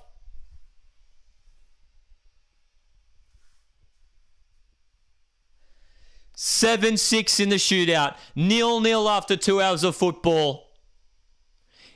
Kickoff was almost exactly 3 hours ago. It's taken a grueling 3-hour contest to decide the winner. Lockie, what was that, says Frenzy Rabbit. Oh my gosh. Phil Robinson says, congratulations. That was nerve-wracking beyond belief. Valhoon's happy. Oh my god. Shocking penalty shootout, says Joel. Nia's happy. Congrats from New Zealand, says Swiss Vibe. Oh my gosh. Oh, what a dramatic penalty. Arnold had the chance and missed. Hunt had the chance and missed. Australia needed to score 3 consecutive penalties to keep themselves in the shootout. Gorry, Yallop scoring. And it fell to Courtney Vine, who sent Australia through. Alec, thanks so much for the super chat. $10 says Aussie, Aussie, Aussie. Kirby with the oi, oi, oi. Oh my gosh. Murph says that was scary. Dude, that, I tell you what. I mean, who knows what's going to happen from here? What a result. Jay, thanks so much for the super chat, my friend. Joseph says literally crying and yelling. I'm kind of speechless right now, man. Australia have won this game in the most remarkable fashion. So tense for 3 hours. A 7-6 penalty shootout win. And Australia will go through the semi-final in Sydney on Wednesday evening to face the winner of England v Colombia. And I tell you what, this Aussie team is riding high on confidence. They have their sights set on a World Cup final against either Sweden or Spain in Sydney on the 20th. Brisbane are on their feet. Australia are on their feet. Millions of Australians getting behind this Matildas side who have made history tonight, qualifying for their first ever semi-final. It's done. Oh my gosh. Joseph says Arnold, what a keeper. Saved a lot of penalties. I mean, Mackenzie Arnold. I mean, what a dramatic night for her. Saved penalties. And one that was saved and then had to be retaken. And then the one she went to step up and take to win it and hit the post. I mean, ridiculous. Dave H, that's right. 13 penalties. Mad. How many penalties? I mean, there were 19 penalties all up, right? 19 penalties all up, right? Or was that 20? I think it was 20. Oh my gosh. Oh my gosh. What can we say? Alex, thanks so much for the super chat. Jay, thanks so much for the super chat. Oh my gosh. Oh. Troy says, yes, we did it. Feels amazing. It's surreal. This is uncharted territory for Australia. Look at the scenes in Brisbane. And look, dude, Chloe Lagazzo, a player who was not picked for the squad at the Optus Sport commentary booth. She's in tears. She's in tears. Chloe Lagazzo in tears. She knows so many of these players so well. Wow. Heroic performance from Australia. When it's all on the line, they stepped up. And the dream is on. The dream is on. Look at this circle. We can see here on the broadcast, the circle huddle here. The girls gathering. That's right, Kyan says, let's go. Oz with the win. Kate says, far out. That was an intense game. Go, Matildas. Up the Matildas' window. Oh my gosh. A dramatic evening here. 3 hours of football, dude. 3 hours of just tense action. Tense action. Again, Alec, thanks so much for the super chat. Jay sending through the super chat as well. Oh my gosh. We have witnessed maybe the most dramatic match in this Women's World Cup. This tournament has been insane. And look at the emotion on the faces of these Aussies. Tony Gustafsson leading that team chant. The excitement amongst these players as the journey goes on. Wow. What a moment for Australia. Oh my gosh. The scenes in Brisbane, the scenes across the country, the scenes at all the live sites in Sydney, in Melbourne, in Adelaide, in Perth. Wordle says I was so nervous. Dude, I mean, it was so nerve. I mean, the whole match was just, we were on the edge of our seats. Oh, gosh. Christopher's back in an England-Australia match up in the semis. We'll see. Hey, we'll see. That game's coming up straight after this one. That's kicking off real soon. In Sydney, England v Colombia. Well, I wonder if those teams were keeping an eye on this game in Brisbane. And I tell you what, no one, here's the thing, right? No one will want to face Australia in this tournament. No one wants to face Australia. It's going to take a huge effort from Australia. I tell you what, England or Colombia in that semi, I'm back in Australia to get through. I tell you what, one team who I want to avoid is Spain. I want to avoid Spain. Spain terrify me. Spain terrify me. They are a fantastic team. Doge is here as well. Says that match was so intense. Oh, gosh. Go Australia. Says Al bracelets. Guys, this has been just the most dramatic evening. I can't. I'm still lost for words here. I'm reading your comments. Here. You got to, Weddle, you got to support Australia, man. Surely, right? Surely. That's right, Nova. We've got the job done. That's right. We've been live for just about every single day of this tournament. Our next Women's World Cup watch-along will be the first semi-final. We'll be doing a live watch-along for Spain v Sweden. That's happening Tuesday evening, Australian time. And then we've got the big one. Australia in the semi-final in Sydney on Wednesday. Remarkable. Just remarkable stuff. History tonight for Australia, man. History. Captain Light says, I thought we were going to lose. You know what? It had that feeling that maybe this could have been a dramatic night, that Australia ended up with defeat. One of those disappointing nights once again, but the spirit in this team is fantastic. Dylan, thanks so much for the $20 super chat, my friend. Says, thanks for the stream, dude. Dylan, thanks so much for tuning in as always. And I greatly appreciate the super chat. Dylan, thanks heaps, mate.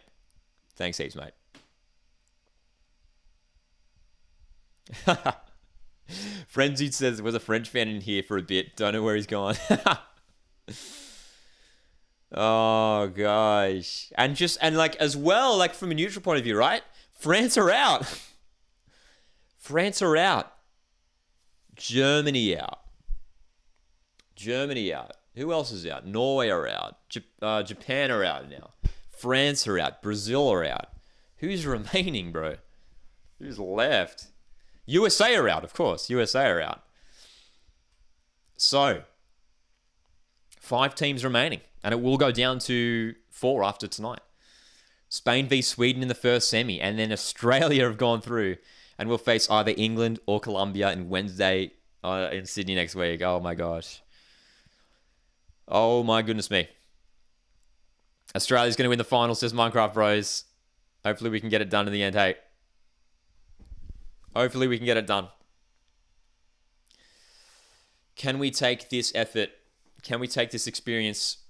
I tell you what, I mean, based off, I'm glad we had this sort of a result, this sort of a performance in the quarterfinals. I'd be worried if it came in the semi-finals. That's a nervy moment. But the character and the belief that the squad will have now, already the belief was high, right? But the belief will be boosted even more, right? And heading into these crucial matches, a semi-final, and then potentially a final for Australia. I mean, yeah, man. I mean, I tell you what, you cannot predict Australia to drop out of this tournament, man. It's open for anyone. It's open for anyone now, isn't it? It's open for Australia to go all the way. Wow, dude. That's right, Frenzied. This stadium, Suncorp Stadium, Brisbane Stadium, a historic stadium now for the Matildas. They've gotten this win. Wow. Dylan, thanks once again for that $20 super chat. Greatly appreciate it, mate. John, exactly, John in the chat says this will give Australia confidence for any future penalty shootouts. I mean, to go through a penalty shootout like that in that dramatic fashion. I mean, oh man, like the door is totally open for Australia to go through, man. I tell you what. Huge, dude. Huge. Dude, it's going to be absolutely sold out. It's going to be absolutely rocking in Sydney on Wednesday for that semi. Oh my gosh. Still just speechless, eh? Like, what do we think? What do we say?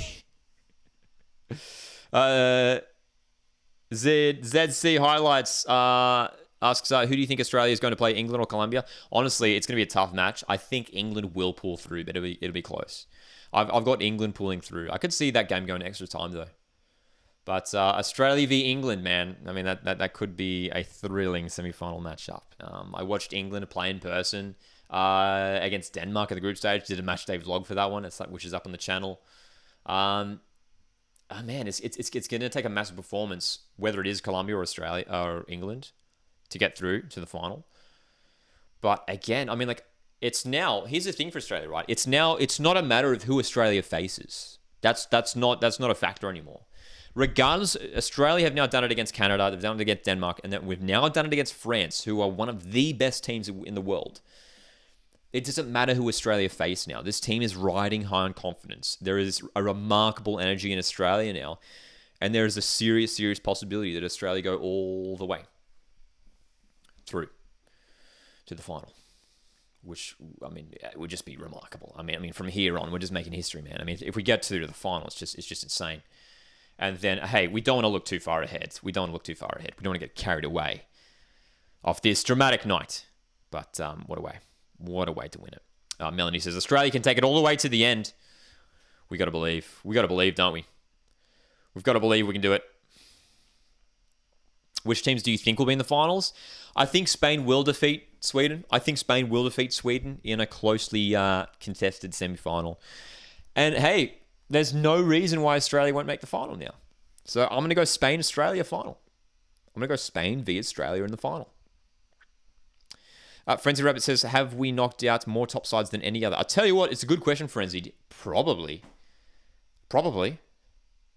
Yeah, in terms of like knocking out top sides, yeah. I mean, Canada, Denmark, now France.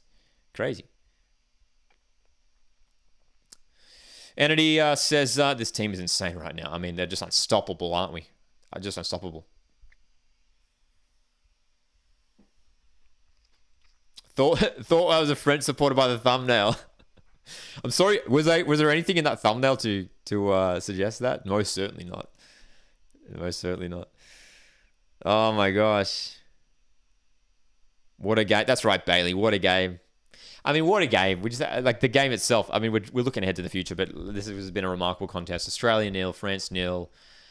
Extra time was so tense. Some huge chances, some like crucial goal line clearances too. Both teams had a couple like goal line clearances. Extra time was tense. It was really even. You gotta say, it was really even. But hey, Australia go through. France are out on penalties, and that penalty shootout was just ridiculous. Guys, thanks so much for tuning in. I greatly appreciate it. Dillian, thanks again one more time for that super chat. Appreciate it. Thanks for all the super chats that have come through tonight. Tonight's mega stream, over 3 hours now. And guys, stick around to if you've not subscribed to the channel, I recommend doing so. We're gonna have plenty of content coming out over the coming week as we prepare for this semi-final and the other matches that are going on as well, of course. We're going to be live for the Spain v Sweden semi-final on Tuesday night, so I'll catch you guys there for that one. Until then, have a great rest of your weekend. Have a great rest of the week as well as we head into that final week of this tournament as well. ZC says, can we be stopped by any team? Spain, as I said before, Spain are the one that sort of terrify me a little bit. Aside from that, I'm pretty confident. Fantastic showing, Lockies. Thank you, says Frenzied. Thanks for tuning in as always, Frenzy Rabbit. Thank you so much, man. Oh my God says, I'll go Australia or England versus Sweden in the final. KFR's back in Colombia next up. Jason says it was worth staying home to watch that game. Absolutely, man. Absolutely. And now Australia are well and truly behind this team now, hey? The whole country.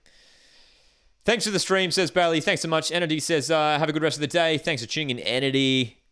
Guys, one more time, thank you so much for tuning in. This has been a monster stream, and there's so much more yet to come. Make sure you subscribe to the channel to stick around to the content. Check out some of the Women's World Cup vlogs we have up on the channel, and plenty of content coming in the next few days. Bro, my brain's like, I can't even talk properly right now. Still just a bit frazzled after that 3 hours of insanity. My name's Lockie. This is Coast Watch Football. Have a great rest of your weekend, and I'll see you guys in the next one.